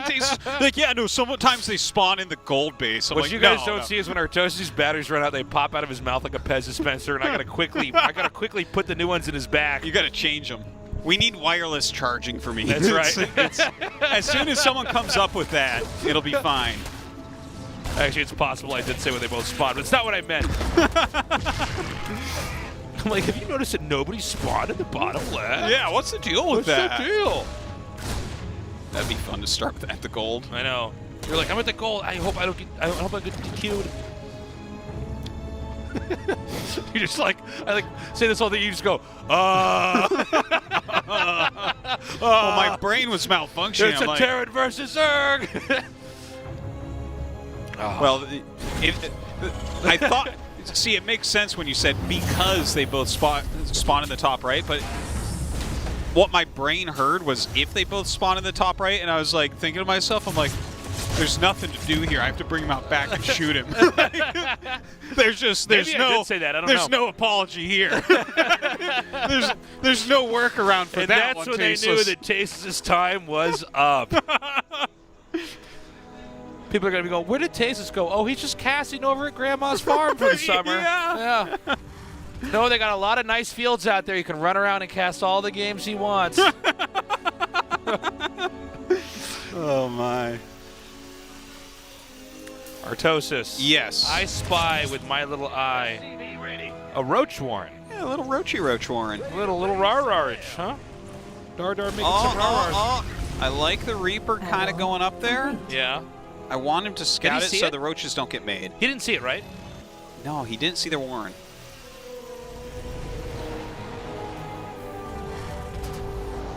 Okay, Viking coming out. Gonna be able to push away that Overlord. Okay, he's not even gonna go roaches. I guess this is a defensive warren, huh? Yeah, I thought, well, let's see how many roaches he makes. Is it going to be 7? 6? Oh, yeah, I guess he's gonna attack. 6, 7. Yeah. That's like And that's why I 3 to cast 5 Edith. I could No, see he it made being more defensive. Maru. We don't really see just blind defensive roaches anymore, though. But look, there's actually an armory on the way. That early armory just means that there's going to be Hellbats. 8. Yeah. So it's a Yeah, good thing he has sees it. roaches. Yeah, that kind of automatically answers that dilemma. Where'd the Viking go? Viking just flew past that. I don't see it on the minimap. I'm actually not sure. Huh. So the roaches are coming out now. Yeah, a couple Oh, there it buttons. is. Artosis, I found it. Oh, good, Tasteless. Thank you. Best Where's Waldo cast yet. Now the roaches are going to come up here. It's a bit of a bottleneck. They have to squeeze through. Is Dark was called up Daru. Is Dark ready for this? Ooh, yeah, he is. Okay, so that is going to go ahead and go down. Doesn't do very much. Okay. Very annoying Ravagers in the front, though. Yeah, this is actually quite a bit of depots to kill off here at the stop at the front. That's going to definitely supply block him. Yeah, this is really annoying. Look at this. Has to cancel the morph of the command center, and now, like, he has a tank coming out, he has a Banshee coming out, but that little roach attack really paid off for Dark. He just goes home. That's it. Yeah. What's up? What's up? Layers starting now. 1-1 on the way here for Terran with 4 more racks is being thrown down. I guess that's a redeeming thing, is that he's not behind on upgrades. Maru I think is this sending game's some actually going across. well for our Marmar here. I think he can think do so? this, man. Yeah. I like it for Dark right now. Just by a little bit. It's not over by any means, of course. Okay. Oh, kind of a weird moment in that attack. He like attacks the queen and then attacks the drones. Oh, that's too bad too. The Banshee could have been targeting drones. Unfortunately, it was Yeah. on the extractor. It could be tricky when. Oh, he's still doing it. Maybe he wants it now. Yeah. He's like, how will you That's get the gas sunken now? cost fallacy right there. Yeah. He's like, It's like, well, I I- already did a lot of damage to it. I Yeah. don't need drones. It's already at 70% health. We might as well kill this thing off. Hey, the Banshee's actually doing a lot. Yeah. Unlike this Viking. The Viking is patrolling very valuable airspace. Hey! No! No! Okay, he gets away. Close. What do you mean, damn? Are you on Team Dark? Ah. You know, me and everybody else are on Team Maru Listen, right now. my favorite tournaments all end in 4-1. Those are the best ones. Those are my favorites. My favorite tournaments were Zerg wins 4-1. Yes. Prove me wrong. Yeah. Okay. You gotta believe. You gotta give Maru your energy, guys. The map is really big, Tasteless. Okay? The travel time, it's far. There's a ton of bases, right? So no matter who has an edge, like finishing your opponent is going to be very tough here. That is actually a very good point. It's weird, by the way, that the creep goes underneath that Protoss Yeah, glass, it's but actually still very- gives a bonus in speed. Yeah, I was noticing that when we saw that. I would love to know the lore behind that for whoever designed that Protoss bridge. We're still trying to figure out how Mutalisks fly on space platforms. Well, that's easy. Gravity. Oh, my bad. Yeah. Yeah. There's air out there, right? We have a push coming out here now. And we need this to work for Maru, or this series is going to end. Oh, he's got a lot of Marauders in here. A lot of tanks as well. Let's see. Okay, Siege's up. He wants to keep those Ravagers out of siege tank range. He's going to get this base. Yeah, this is a great play here by Maru. Yeah, very nice pickoff. Mutas are on the way right now. Is he ready for that? Not that Mutas are generally going to do a whole lot, but this is like a very anti-Roach army, right? Very Marauder heavy, Yeah. very tank heavy. I could see the Mutas coming over and I really think helping. this is actually one of the moments where, look at this. Look at these Mutas going Oh, so slow. man. I think he can actually push through and do damage here. They look like me running through a pool, man. Yeah. Did you know that coronavirus came from an Ultralist that got a disease to a Mutalisk? Is that Did you know that? That's right, yeah. It's crazy. Okay, I actually thought this was going to do a lot better. It seems like there is just barely... Oh, wow. Okay, never mind. He actually might just Yeah, I do guess it. it does all right. Doesn't lose that many SCVs. Looks like the Mutas do have to turn around. Weren't really microed against that turret very much. Reinforcements inbound, but the third base is not really well defended. It's not clear who's actually going to come out on top of this. Things are getting pretty hectic over here. Yeah, they both still have very high worker counts. And again, the map is really long, so Maru couldn't really even reinforce that push. So even though he started to eliminate the ground army, he's pulling back with what he's got left over. Muta's still flying around doing what they can do. Back to the Bubulas. The warm safety of the Bubulas. Much like being in the womb. Yes. Well, I want to see if anyone's going to take that island, by the way. or this base down here. It's like, Yeah. no, tasteless, just the island. I'm like, No, okay, I don't care okay, about that sorry. base, tasteless. Just trying to add in my own stuff here. I just want No to one be cares what you're excited about. I just want to be one of the caster boys. I'm just, you know. Now, These are very Marauder heavy. Like, this is such a high Marauder ratio. yeah, and there's still a decent number, actually quite a lot of lings out here. Yeah. 70. That is a lot. That's way more than the 14 Marauders can handle. Okay. Trying to edge out here. I'm not sure about this little army going after that big army. Yeah, this doesn't, I don't think this is going to work, but let's see. Maru's control is quite good. He is up 2 upgrades. Yeah. He just hit 2-2, so that is a good timing in that regard. Okay, he's coming forward. So many links. He needs to splash damage down these links here. Well, he's only got 1 tank, but Not actually a lot of Banes here. He's going to need more Bane links to actually tear through this. All right, the Marauders standing up in front. Marines in the back trying to get the damage. Baneling's rolling through right now. The Muta's coming up to help as well, but Maru with too much pushing Dark back.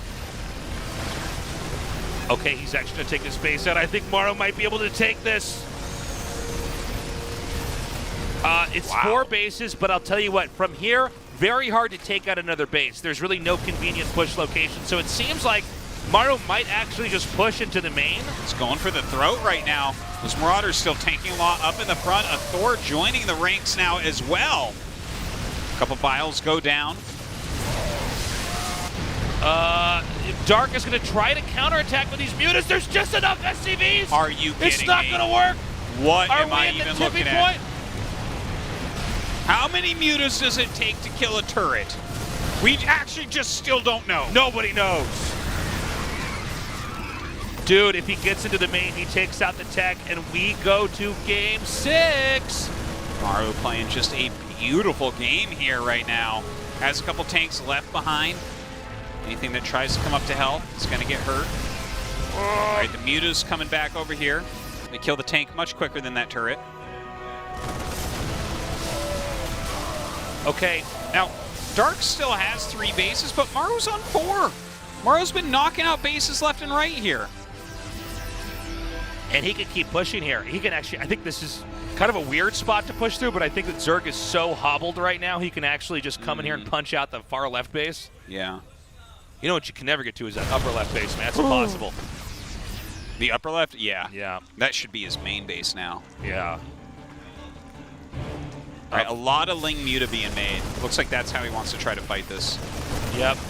Baneling Nest is on the way, but that's like an incredibly late Baneling Nest. All right, Dark gonna roll in. Let's see if he can clear this out. Muta's coming up and trying to fight. Thor dealing a lot of damage to them. Second Thor is adding in as well. Okay, he's continuing. There's push not up. much left here for Dark. Yeah. Yeah, this is, dude. All right, this is what we humans want. are winning. Never give up on humanity, even against the Zerg. Okay. Maru. So Maru's probably thinking, Big okay, victory. 1-2, I need to win 2 more. He's halfway there, but no more mistakes, no more errors. That's right. It's still match point here for Dark for the rest of the series. That means, Tasteless, we go to Golden Wall. What? Golden Wall! Did you mean Silver Wall? I don't mean Silver Wall. Oh, God. And I don't mean Platinum Wall, and I don't mean Diamond Wall. I mean Golden Wall. This map is wild. We saw Solar versus Cure here.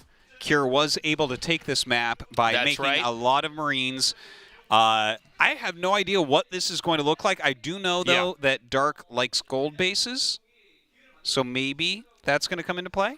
Yeah, I don't know what this game's going to look like. I know what the map looks like, but this should be pretty interesting. We had already a pretty insane TVZ here. Yeah. And, you know, here's the thing. I was talking about how obviously Maru has to win 2 games in a row, no mistakes. But I think you can have – I mean, this game is not going to look like any of our other games, no matter what, right? Just because of the way the map is structured. Yeah. So, I mean – what I wonder is, are they going to come in here with something very specific to try to macro game the map, or is there going to be some kind of a weird cheese? And if they both do some kind of a weird cheese, what's it going to be? Or how's it going to look, I should say. And then after that, we go into a more standard If map. someone cheeses, I think it will be Dark. Okay? Yeah, you know, one thing about Dark is If Maru he makes cheeses a 2 little bit. Proxy Racks here, Yeah. no. I think that Dark cheeses a little bit more than the other Zergs. He always has. Yeah, than most of them. And sometimes he does it when he's ahead. I think generally, maybe this isn't as true now, but people tend to cheese a little bit when they're behind or they think they can't win. But Dark is somebody who seems to pull out the cheese a lot of times when you least expect it. So maybe. I could see him doing something like gold base roach build of some sort. Just Sure, utilizing sure. that extra mineral. One thing about the gold base minerals on this map is that it's easy to get behind the gold base. So it's like you can take it, but then like at what cost, you know? Anyways, one of our players has requested a small break. And after that, we're going to go into this game. Well, that means this is a perfect time for you watching to You. spread the word about Yes. GSL Super Tournament, because we are in Map 6 of Maru vs. Dark, the world champion versus the best Terran of all time. The Great Fighting War. in the finals of the first GSL of the year. Marmar versus Dardar. Which one is the better RR? We're going to find out. Yeah, and that's really the question that was on everyone's mind. So yeah, help us Probably spread the word. It's probably the first thing you thought when you woke up in bed this morning. That and, oh my God, there's coronavirus everywhere. Stay inside. Wash your hands. Stop touching your face. God damn it. Get it out. Yeah. Make a bust of these two and touch that face. That's right. Golden Wall. Ooh, cool music for the Golden Wall. Well, this is a cool map. I am so ready to see how these two play out. I hope it's an epic game like we saw here before. I think it will be. I think it will be. I think We it are will be. loading this game up now. Right now, Maru 2, Dark 3. The first of 4 games will become the GSL Super Tournament champion. Let's go. Let's go! Game start.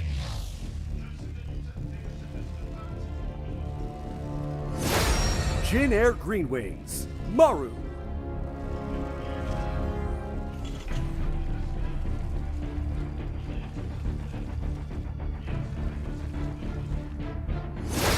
Dragon Phoenix Gaming, Dark.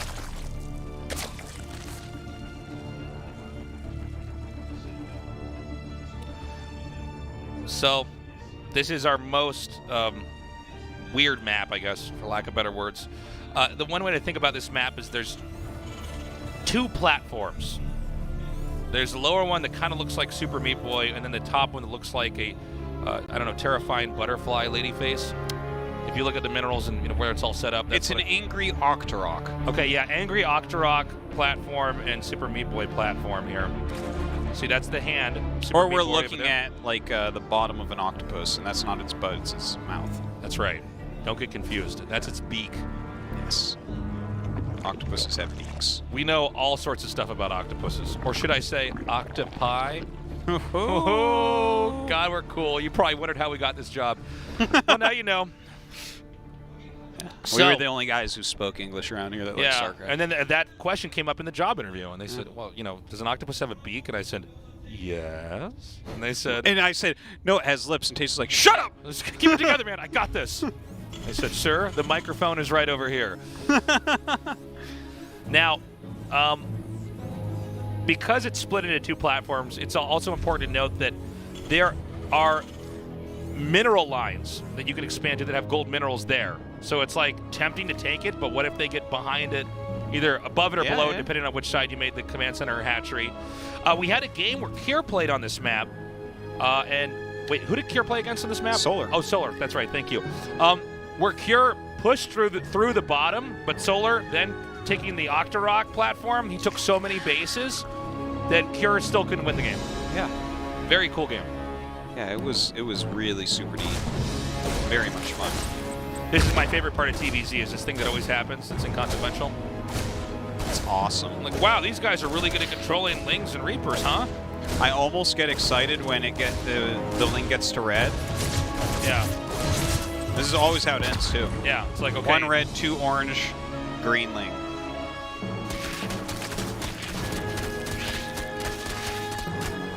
Now, again, the map we had before was one of our other unusual maps. Maru wins there. So we don't see anything weird just yet. It actually seems like both players are just ignoring the bottom platform.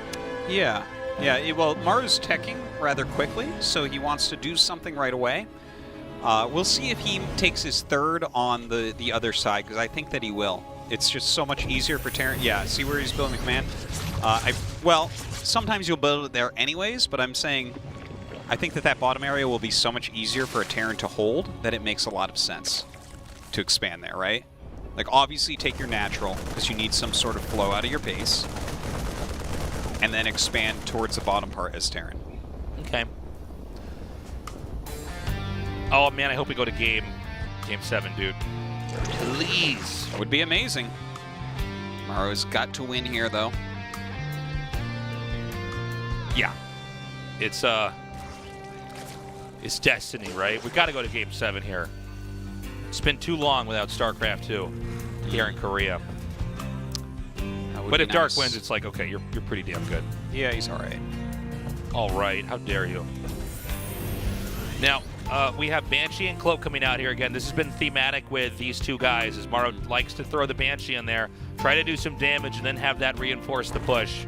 Now look how quick those evolution chambers are coming out for Look at that. That is just satisfies my OCD. Just plug them right into the back of the mineral patches. Yeah, that looks very nice. I just like that he's focusing on these early upgrades. He's been ahead of Maru on upgrades for most of the games. And that's just a powerful place to be. We saw what he did with that on Eternal Empire, where you can just run around with Lings and there's not much Terran can do. Okay, his eBays are starting, so he's not going to be that far behind. Not like some of the other games. Yeah. No carapace. Sometimes this mistake gets made. There it is. Very important. Carapace is way more important than the melee attack. For sure, yeah. You need more sustainability. Okay, so we're seeing Dark nibble away at the mineral patches down here at the bottom. And are we having Maru do anything like that? He's still keeping himself locked out. This is one of the interesting things. I'm sorry, I probably should have explained this as well on this map. It's a very sparse amount of minerals that allows you to open that area up and get in there. But it does take some time. Yeah. You have to mine through it. I'm surprised he's not doing it yet. Okay, he's actually floating to the gold. Okay. So Maru taking a very different approach. I think that this means that we are just going to see Maru be very aggressive. Yes. Did he make just one eBay? I think he did, actually. Okay, if that's the case, that even points more towards aggression here. Yeah, he wants to actually kind of end the game before it can really start up for Dark, which I think is a smart move. This will likely just be a parade push of Marine medevac, a few tanks, and just like a lot of barracks, man, like pumping out so many Marines. Now, luckily, he's getting 2 Baneling nests. That makes the Banelings quicker. And you know what he's going to do? He takes the gold, and yeah, you're right. He can just parade push out. There's going to be so much pressure on the Zerg. I don't think the Zerg can do a lot to try to deny the economic boost that gold base is going to give him. Yeah, you're definitely. I think you're definitely onto something. I think I'm beautiful. Just say it. You're beautiful. Beautiful. It's true. Oh, he did get a second eBay. Oh no. Okay. My that makes more eyes. sense, but everybody saw it at the same time, including Maru. He's like, "Oh man, it's armor." Yeah, I guess. But yeah, the gold base, very interesting for Maru. And the creep spread is pretty impressive here. Yeah.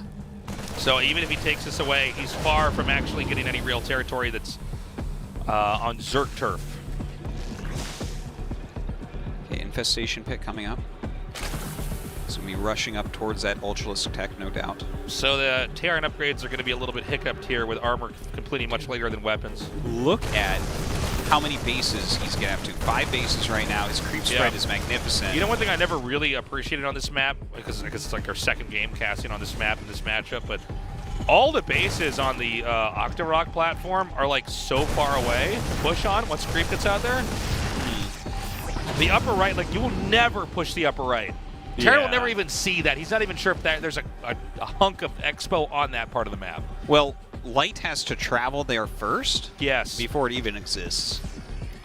The push is coming out, comboed with the Banshees. Queens are going to spray down some creep tumors. But this is a pretty lofty goal here to push all the way up there. Let's see if he can actually do it. Yeah, I think he'll be able to take that down maybe. Yeah, Dark's just barely not ready, so maybe a little bit greedy on the speed that he took that, but that's okay. He's taking a 5th down at the bottom part of the map.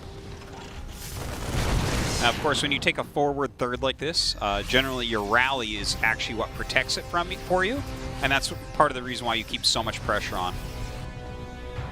Ling's running way around. Way around. Way. Whoa. What?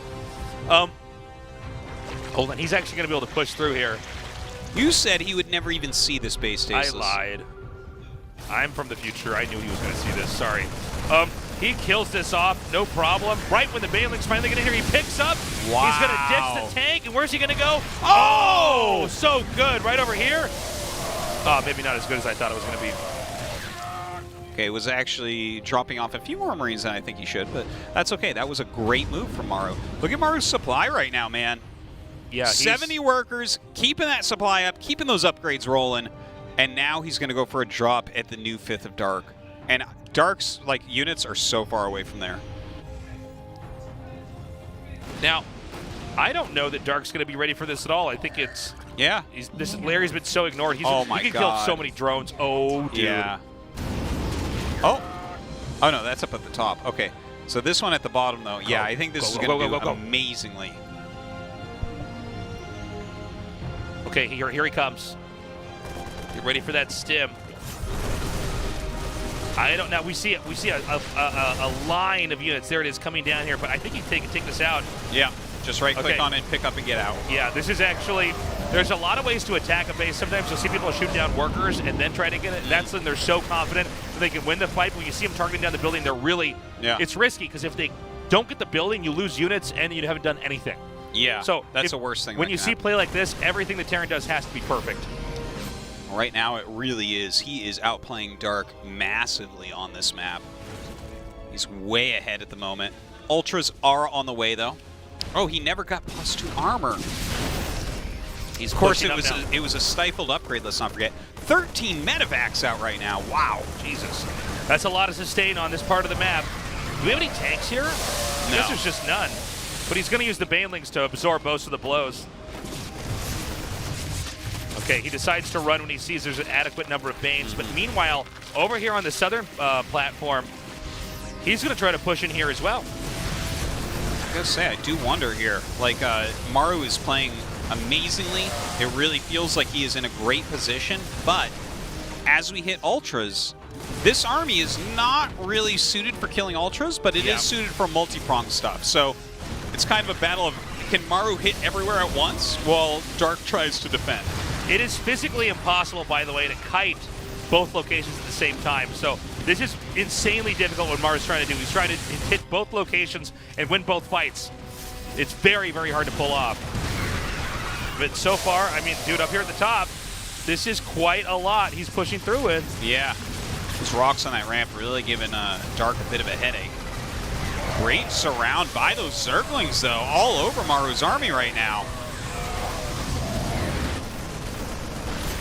This other push looks like he is going to be able to take down this hatchery against such a small army, too. Oh! But big pick off. Maru is just doing such a fantastic job. Look at that. Planetary is down, making more command centers as well. And now he's going to be able to get every spot in the upper left. 3-3 is going to be finishing up here for the Zerglings. That's so right. That definitely helps, but Dark's supply is too low. Yeah, I mean, I think the supply is the actual story here, right? Because there's our first Ultra sighting, by the way. He comes out, but it's like, I think Terran just remaxes it comes out. Well, that's going to be a 3-3 Ultra with chitinous plating pretty shortly here, Tasteless. So that Ultra might be able to take on this army.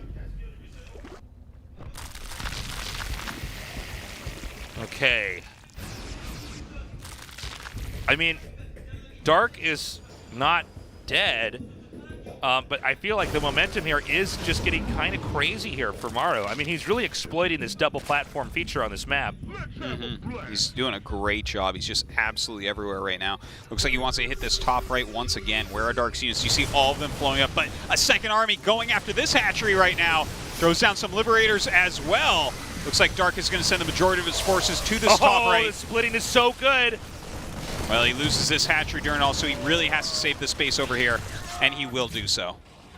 Is the gold base mined out yet for Zerg? It's close, right? For Zerg? No. Oh, no, excuse me. For Terran, I think it's just about done. Yeah. It's very close, at least. But look at this. He's just sending command centers everywhere. You know, the aggression has been so high, the pushing so heavy here from Maru that there's been very few moments that Dark can even strike back, and that's why this stands out to me that these lings are finally coming across the map, but only to be immediately answered. Yeah, for some reason he actually has units there already. There's just already a bunch of stuff down here. And again, this hatch is going to go. Oh my God, Maru looking just amazing here. He's crushing it, man. And look, I knew eventually this was going to play a role here. Dark is looking like he might be losing this game, man. Well, he's still got a healthy amount of drones out. He's still got great upgrades. He's trying to do some multi-pronging of his own, but there's just so many Maru bases, and everything he's done hasn't really done any damage. Yeah, I mean, you can't lose this many bases and still stabilize and I think ever really come back. He's lost 6 hatches? Yeah, and some got canceled as well. Yeah. Look. All right, well, Maru now has every base on his side of the map on the upper platform. Yeah, that's true. Oh my God. Did you know they can shoot over the mineral patches, Artosis? Wow. He's like, no, I'm gonna kill this hatchery. Maru just everywhere right now. He needs. There's 2 ultras out now, though. Has so many medevacs. Every single unit has got like a personal medevac. Including the medevacs? Yeah, there's medevacs healing medevacs. That's infinity. Yeah. That's what he has, infinity.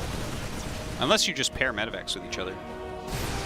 But then if there's any other units, I think it goes infinity. He's gonna lose his main. Yeah. Not just his main, but this game. Oh. Not just this game, but maybe this series. It's a possibility. Look at that. There's like no way for the SVs to repair it because there's so many links around it. Yeah. Yeah, look at this. We're just getting shots at Maru winning every fight. Well, maybe. Ah, some really great parasitic bombs. Looks like those ultras will clean up. 9 hatcheries having fallen against 4 depots. Why are we showing 4 depots? I don't know. But look, he just cleaned up some of those medevacs for sure. That was really nice. A lot of them are very low on health. Now, if Dark can rally some sort of defense, let's see if there's some...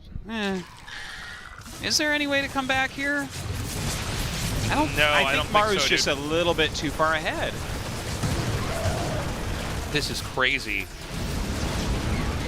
I mean, yeah, Dark is like, no, that's it. Yeah, he taps out.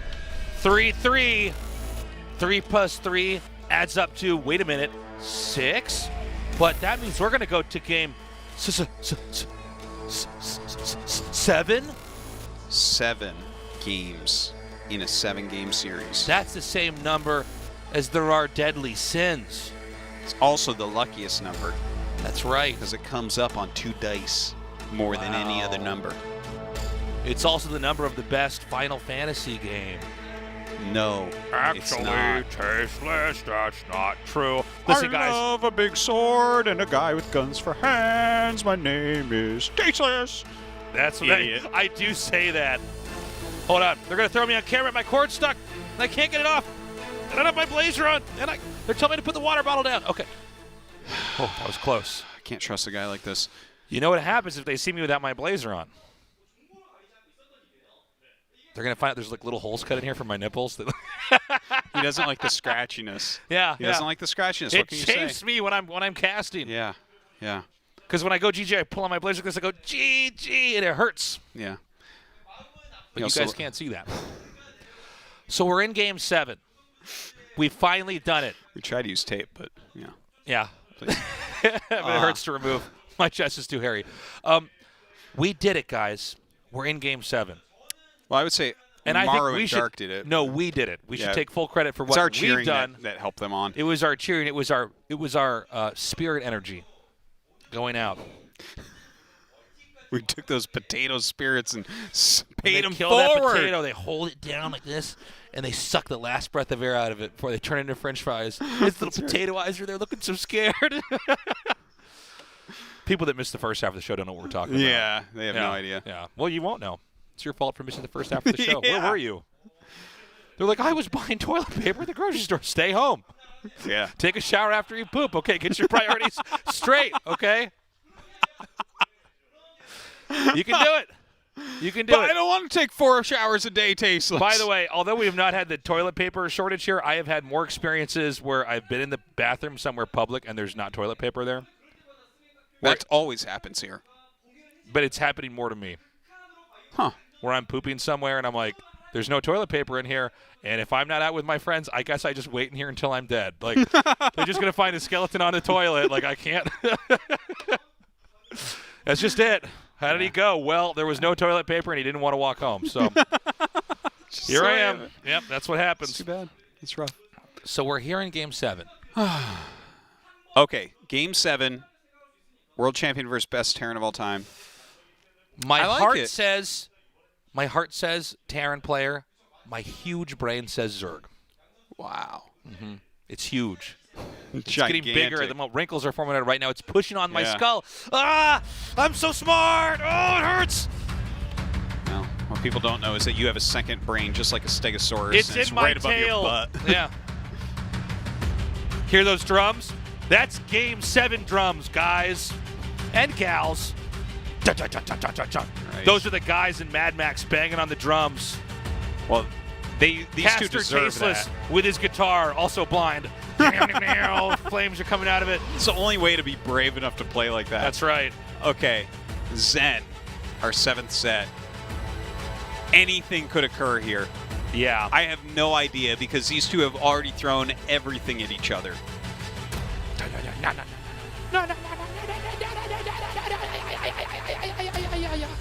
Let's do it, Tasteless. The game is loading up. It all ends right here, right now. Game 7, Maru versus Dark. Game start.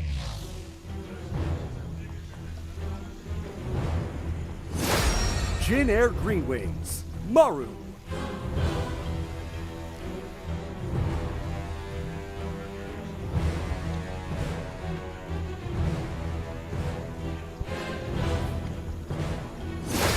Dragon Phoenix Gaming, Dark. Artosis, there's a giant S in the middle of the map. Because that's where these guys are going, is Code S, the round of 16 specifically. I'm seeing meaning everywhere where there's actually chaos. What is going on? That's what happens in such an important series between such good players. Everything becomes meaningful. Yes. You meant to forget Carapace. It was all part of the plan. So Zen, this is kind of a wild map. Beautiful map. Beautiful. It is. Yes. It truly is. The nice vegetation. just take a I stroll find around this here? little The walk koi over here pond? very charming. It's kind of, it doesn't, you know, it looks a little bit random, the size of the stones, which is kind of nice. It fills me with Zen, Oh which my truly is God. emptiness. So how do you get full of that? Yeah. So many different choices can be made in this last game. Is there a possibility Dark does some crazy aggro build? Does he shoot from the hip? Yeah, I mean, there is a possibility of it. I think he should want to play a macro game. I think his quick evolution chamber, Ling Bane play into Ultra is his best. Yes, it has gone wrong a little bit, like last game. Yeah. But that was a tough map, and I think Maru just knew what to do on that map a bit better.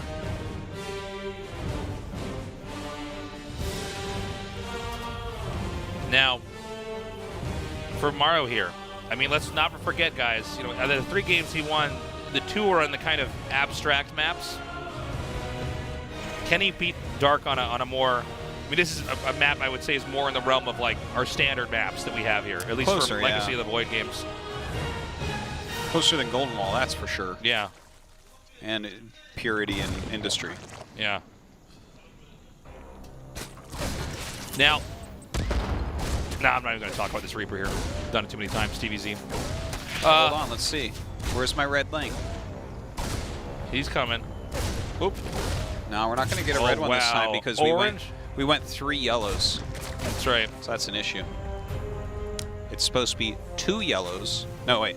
2 oranges, a yellow, and a red. Miss Micro, dude. The red takes longer to heal.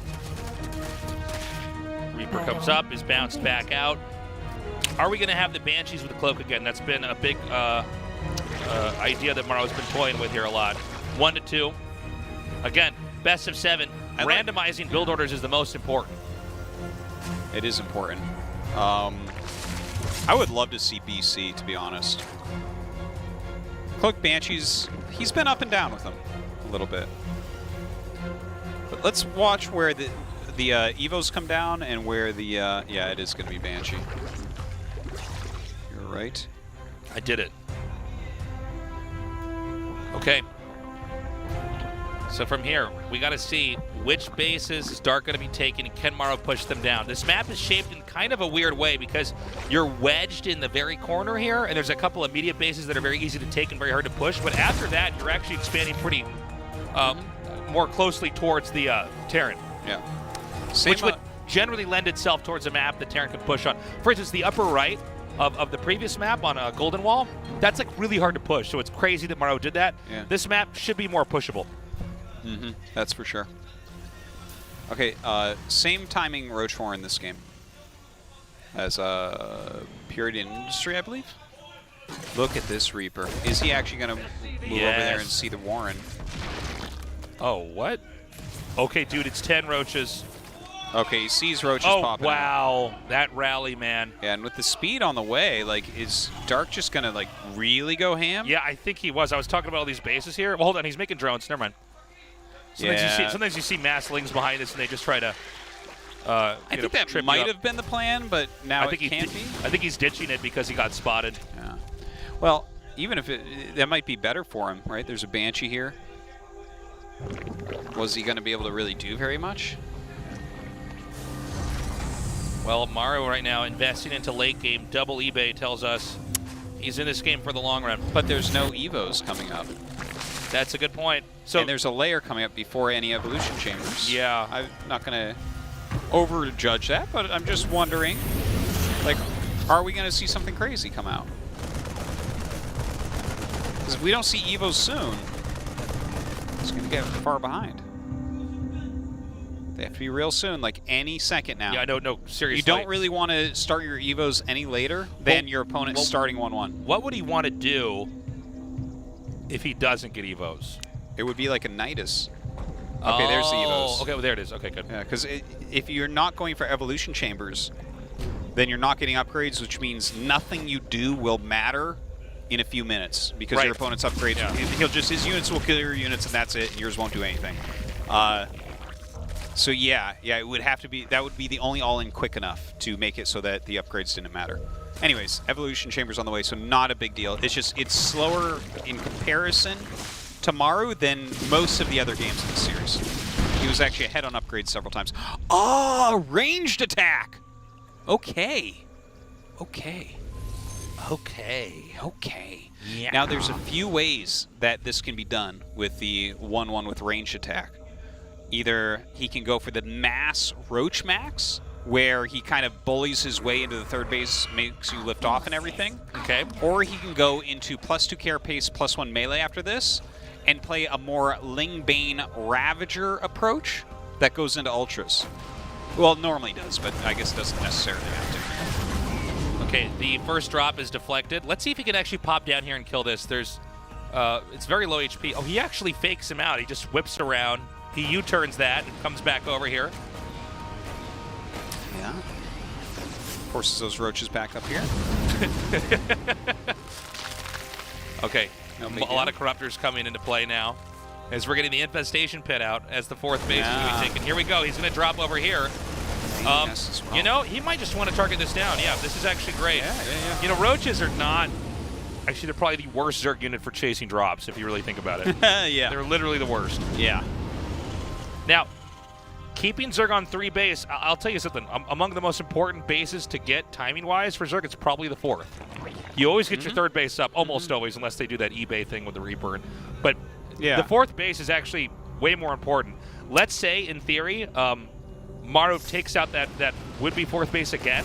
Yes. I think he's got so much momentum behind him, he can absolutely start to win with a push later. Completely agree. You need the economic boost of the 4th. Yeah.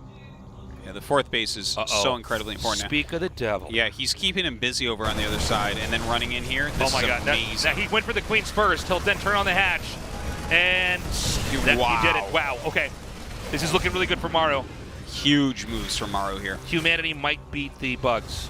Okay, This time. now these have been great moves from Maru. Yes. But the creep spread is still looking pretty good, and Dark is actually doing the second play that I described, where you go into melee and you go up to hive. So he'll probably go into ultras from here, which means as it is Dark and he's getting reasonable upgrades, I think that he can play this on a slightly lower economy than we're used to.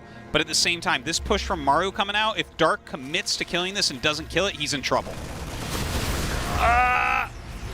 He's coming forward. This is looking pretty bad. It's Ravagers and not much else. The Banelings are still being made. He shoots him down. Oh my God. I think he might be doing it, man. He's going to drop in the main two. The medevac is taken out, but already Stim Marines are killing the workers there. The hatchery's not done. He cancels it, abandoning that. Now, does Very Terran push painful. out, or does he run back home? He's going to turn around. Yeah, I He think says, it's a he good says, call. I'm ahead. Let's back out. No, hold on. What are you doing, Maru? Couple Vipers on the way. So he's going to back off. He's even saving these Banshees. Yeah, I think it's a very good call from Maru to back up just for a little bit here. Regroup. You're hurting so much of Dark's economy right now, not via killing drones, but instead just limiting how much he can mine. And if Maru just continues to build up his army and pushes, that's going to be so hard to stop his Dark. Everything Maru has done so far has worked. It's passed. But you cannot underestimate Dark. He's got some of the best engages in all of Starcraft 2. And he is oftentimes not deterred in games he's losing. He will hunker down and hold. And here comes yet another push. That is a lot of siege shakes. And Now he this does siege have a shake- couple Vipers. Yes, but he's sieging him up way back. It's going to be hard to get close to that. We're just not allowed to have a fourth. Yeah, that's not allowed here. So, I mean, Zerg has to get this up. Because, by the way, really does. Terran's fourth, inbound. He's going to take that just over here. That shot right there. Okay, we have +2 Carapace about to finish up, which is really important. He has his Baneling speed. He's going to have Adrenaline in a second. So Dark's army is still pretty scary, right? He's got those Vipers in there, so you definitely have some tricky moves you can do with that. He's going to go for the main. Oh my god, that's a huge draw. And there's a really high chance that Zerg is like, yes, see, like everything's down here. Maru is doing such a good job here, targeting down this hive. He takes it out. Oh He's my going to get the macro God. hatch as well. Can he get the pool? This is just Oh amazing my play from god, Maru. he can't make links. Imagine had he gotten like any layer tech with that too, like along with the layer. But this is, Dude, I mean, this is so bad. Yeah, This is so bad. And that means he can't even start his +3 Carapace. Until the layer's done, he can't start his +2 oh attack. god, that's right. Yeah. Like, Maru is just, he already started the +2 attack, so that's good at least. But Dark is really far behind right now. The only thing he really has going for him is he still has a quality army. It's not like the most quality, but you can take a fight with this. Yeah. Okay, he's going to come up here. And I mean, I don't know. Can Zerg actually hold this? I'm trying to imagine a situation where Zerg is going to come back. Dark actually going into his own biles there with his Banes. And he takes out this attack, excuse me, but again. Oh my god. god. I think that the Maru is everywhere. yeah, he's just continuously shutting Zerg down. Zerg is never going to be the big scary Zerg we saw in many of the other earlier games in the series where Dark was winning. Maru is just deny. And, you know, Zerg is squeezed so tight right now. Yeah, this is so tough. You know, I hate saying trite caster crap, but Dark is the one Zerg who plays at low economy situations like this well. Maybe there's some way that he holds on, like he's kept the bulk of his army together. I honestly, right? I don't think that's a trite thing to say at all. I think you're right. I mean, he is really good at, I mean, we joke about it, but like, you know, he oftentimes is like losing the whole game until 2 ultras hatch, and then he eventually holds everything off and wins the game. Yeah, but yeah. I mean, I'm not sure how to do that this game because Maru is consistently hitting everywhere while expanding. So, like, against a lesser opponent, sure. Against what Maru's doing here? I mean, he's kind of pushed through here. I don't think Zerg has the economy to get enough Banelings out to hold this. It's suddenly like he's losing 2 fights and 2 different fronts here. Barely, though. Yeah, I think that's it. I think he's done it. It's max supply to 135. Yeah, Dark has almost nothing left here right now. Maru's sending units everywhere. Look at the mini-map. We haven't even looked at what bases he has. He's expanded like 4 times. He's got every spot on the map. He's unloading again. At the one place he was pushed away from, the bottom right, that's 2 bases. He's scanning for creep that doesn't even exist. He's so far ahead. He's scanning here. I mean, if Zerg doesn't stop this, I don't think that Zerg is going to be able to stay in this game anymore. It is only Ravagers, and right now, Maru is dodging the majority of the biles. Yeah, even if they all hit, he's going to need a lot more than that. A miracle here for Dark to have any chance of coming back. Maru continuing to push forward, microing heavily on all fronts. This is insane. He's going to drop over here into this God. basement of mine going down. Drone's going to be picked up as well. 7 more drones end up falling, even on Burrows' mines. Maru is on top of every task on this map. But still, somehow, some way, Dark is hanging on barely by a thread.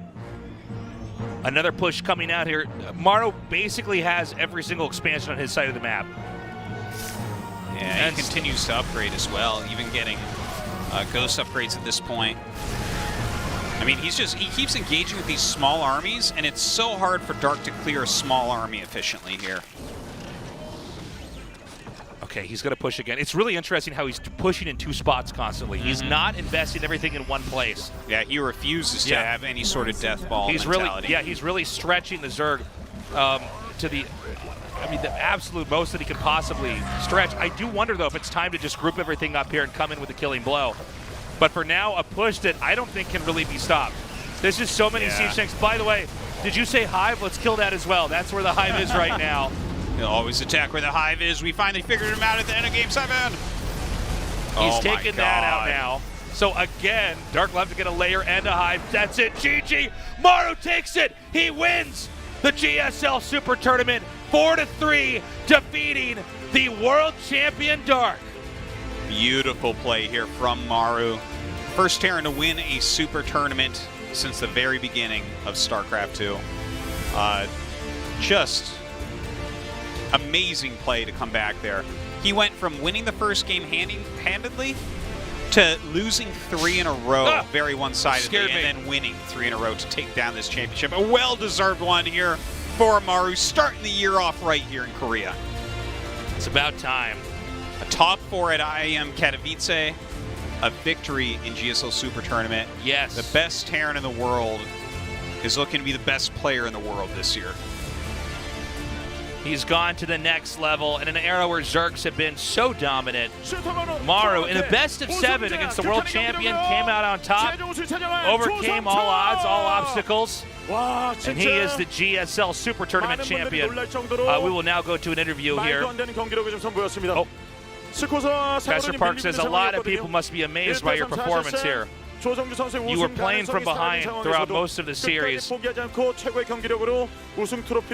lot of people are expecting this would be a Dark victory. But here you are now, you're raising the trophy. At the finals, you always manage to get the trophies. You've proven it once again that you can do it here. How do you feel? Honestly, before I came to the studio today, my goal at the time was just to try to get top 4. I never expected that I would actually win. I'm so happy. 6세트 경기, 7세트 경기.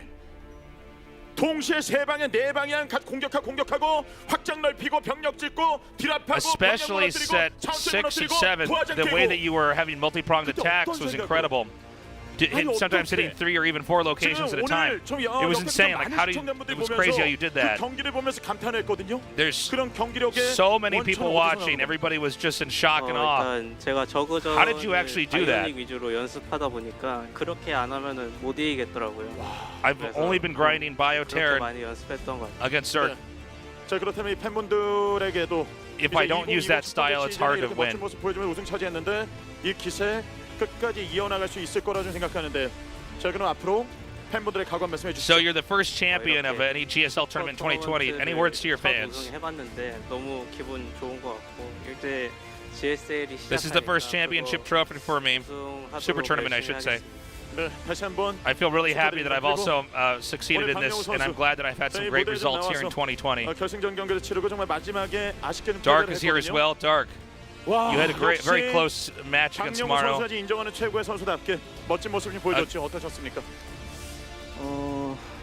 You showed tremendous games. How do you feel? What do you have to say? Yeah, I got to admit, this was a great series. Maru's I think he's the best Terran that you can play against. I think even though I was ahead of the score, I feel like I screwed up myself. I was having a hard time focusing there at the end. He's a good player.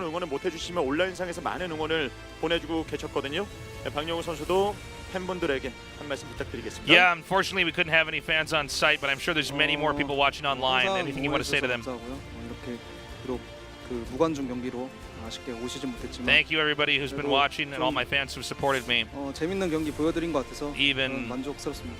even though I couldn't raise the trophy, 멋진 I think I'm 경기를 still pretty 보내준 satisfied 선수들에게 감사하다는 that we 말씀을 could show some 드리겠습니다. awesome 자, 그럼 games. 이제 시상식을 진행하도록 하겠습니다. 선수들은 대기석으로 자리해 주시길 부탁드리겠습니다. It's time for the prize ceremony.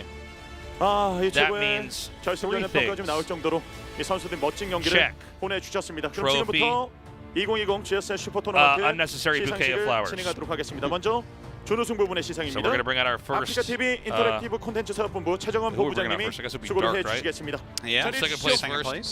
네, And it's going to be 안녕하세요. Mr. Che 네. who will be awarding 이 that. 스타트 GSL And I think he has Father of something he wants to GSL. say. 정말 멋진 Yes. 경기가 나왔거든요. 이번 시즌 함께해 주신 소감 말씀해 주시죠. 네, GSL So we had a great series tonight. 2010년에 Yes, so this year- 제가 이제 처음으로 This is the 10th year of GSL. 쭉 진행을 해설도 했었고 진행이 돼서 10년이 됐는데 10년 동안 I 이렇게 was a 하나의 part of 이름으로 GSL for the past 10 쭉 years 계속 진행됐다는 as a 거에 너무 큰 commentator 감사를 드리고 있고 and as an 같이 이곳에 esports 오늘 as a 오시지 staff 못했지만 here. 팬 여러분들 스타크래프트 2 I want to 팬 thank 여러분들 everybody who 정말 자부심을 watches, 가지고 who's been 계속 supportive of 지켜봐 this show and who's 주시길 supported us for the past 바라겠습니다. 10 years. 감개무량하고 너무 기쁩니다. 감사합니다, 여러분. 네, I hope 고맙습니다. everybody who's been involved in this tournament 시상식을 feels proud of what we 진행하겠습니다. managed to 2020 accomplish here. 슈퍼 토너먼트 시즌 1 준우승 정말 멋진 경기를 보여주면서 All right, 많은 분들에게 감동을 선사했습니다. 다크 now we're going to award. What am I saying? The runner-up. Reward him. Award him. Second place goes to Dark. You can say 최고의 reward as well. 선수임에 많은 분들께서 Runner-up. 응원의 메시지를 알고 있어요. $5,000. Think of how much toilet paper you could buy with that. GSL에서 더 멋진 모습을 Enough to make 기대하겠습니다. 자 a 그리고 lot of people angry at you. tournament을 위해서 많은 노력을 해주신 최정 Congrats to Dark. 본부장님께도 Really 오늘 a 여러분 killer 뜨거운 tournament 박수를 from him. He looked 보내주시길 completely 부탁드리겠습니다. unstoppable in 고맙습니다. tomorrow. 네, 감사드리고요. And even in 고맙습니다. that series looked unstoppable for a bit. Thank you to Mr. Che. 자 이렇게 And now for the CEO. 스타트가 이 많은 분들의 That's 사랑을 right. 받고 지속되는 데는 Kevin will be coming out to say a few words and award Maru with, again, you guys know what it is, the trophy, the giant check, the flowers. Now, some pro gamers are not always ready to have all three of those. It's not easy to carry them, but Maru, he's done this many times. I'm sure he'll be ready. Yeah. Now we're going to bring out our CEO, who has always supported Starcraft, whether it be StarCraft 1 or StarCraft 2. 대표님 항상 감사드리고요. 네, 이렇게 멋진 경기가 펼쳐져서 온라인에서 많은 분들께서 감동을 받으셨습니다. 오늘 한 말씀 부탁드리겠습니다. 예, 그 GSL 슈퍼 토너먼트 처음 그 리그인데 작년 GSL So this is our 결승전 first GSL Super Tournament, or, sorry, for 2020. 작년에도 GSL 우승자들이 전 세계 대회를 휩쓸었는데 올해도 굉장히 기대가 됩니다. Last 또 season we had two amazing 4월 champions 11일, last April 11, clash in the finals that 이제 gave us some 곧 high GSL expectations to come into this Super 좀 Tournament, and 많이 we certainly 늦어진 만큼 got to see that here now. GSL I know it's been a long time for GSL Codes Season 1. 크고 성대하게 잘 치러질 수 I 있도록 want to say we look forward to seeing the very first GSL Codes coming back for Season 1 of 2020. 팬들 모시고 경기 즐겁게 하고 싶습니다. 여러분 I hope we all overcome and 네, defeat 감사드립니다. coronavirus, 고맙습니다. and then you guys can come down and enjoy our great tournaments in person. GSL 슈퍼 토너먼트 시즌 1 대망의 우승 마루. All right, GSL Super Tournament Season 1 champion is Maru. 조성주 right. 선수 끝까지 Again, 포기하지 so well 않고 deserved. Look at that. 우승을 차지했습니다. 2020 시즌 현존하는 최강의 선수임을 $10,000 for that. 증명해냈으며 다시 Even 한번 Ridiculously strong performance. more 조성주 toilet 선수에게 paper he 그리고 could buy. 선수들에게 Twice as 깊은 much. 감사의 말씀을 Yeah. 드리겠습니다. 다시 한번 축하드리고요. He could go to the next level and spend the first 5K on toilet paper, the next 5K on milk he can't possibly drink all of. 2020 GSL 슈퍼 토너먼트를 There's a lot you can do with old milk tastes. There's a lot you can do with 10K. 주신 right. 아프리카 TV He could turn it all into pennies and then fill it up in a children's kids pool and then jump on it and hurt himself. Yeah. 감사드립니다. All sorts of stuff 조성주 선수 that you can do with that. 자리해 주시고요. Right. 자 이제 Big victory here. 새로운 시작입니다. Maru 힘든 with 시기에도 yet 정말 another 많은 분들께서 championship 응원을 to add to 해주시면서 his That's belt. right. 성대하게 The Super Tournament's not the same as a Codes, but you know what? The way he's playing, he's got to be the favorite going into this next Yeah, season. I think so. I think so for sure. Oh, look at that. Picture in picture. Now look, I can be like the sign language guy in the corner of the screen. So we are announcing GSL Season 1 Codes. I don't think Yes. it's been announced yet, but we are starting on the 11th of April, Saturday. We're going to the 1 p.m. KST time slot on Saturdays. That is a good time for people in America to watch. And then we'll have Wednesdays at 6:30 p.m. KST, which is a good time for people in Europe to watch. 10 years of GSL. 다시 한번 감사의 말씀드리면서 Crazy. 저희는 여기서 인사드리도록 We are the 하겠습니다. oldest esport. We have the longest lasting esport show of all time. 많은 팬분들이 없기 It's a 때문에 long one. Yeah. 좀 어색하긴 I can't 하겠지만 believe it's 그래도 been 10 years. 온라인상에 10 있다. years Are we've we been doing this. supposed to go do something else? I don't think so. Are we supposed to just do this? I was thinking forever? about becoming a janitor. GSL 각오 말씀도 부탁드리겠습니다. Maybe, I don't know, tech support on the phone? That would be fun. Yeah, that's a good job too. I was thinking about, I don't know, cleaning up elephant cages. You know, just something different. You know what? I think I'll stay here. So you go follow your heart. Okay. This is. I feel like I'm just stuck doing this casting thing when I really want to. I don't know. Drive an Uber. You know, it's just I want to do something else. Anyways, guys, jokes aside, we love you. 10 years. How badass is that? We will see you for season 1 of the GSL Code S. Have a good morning, afternoon, or night, wherever you are.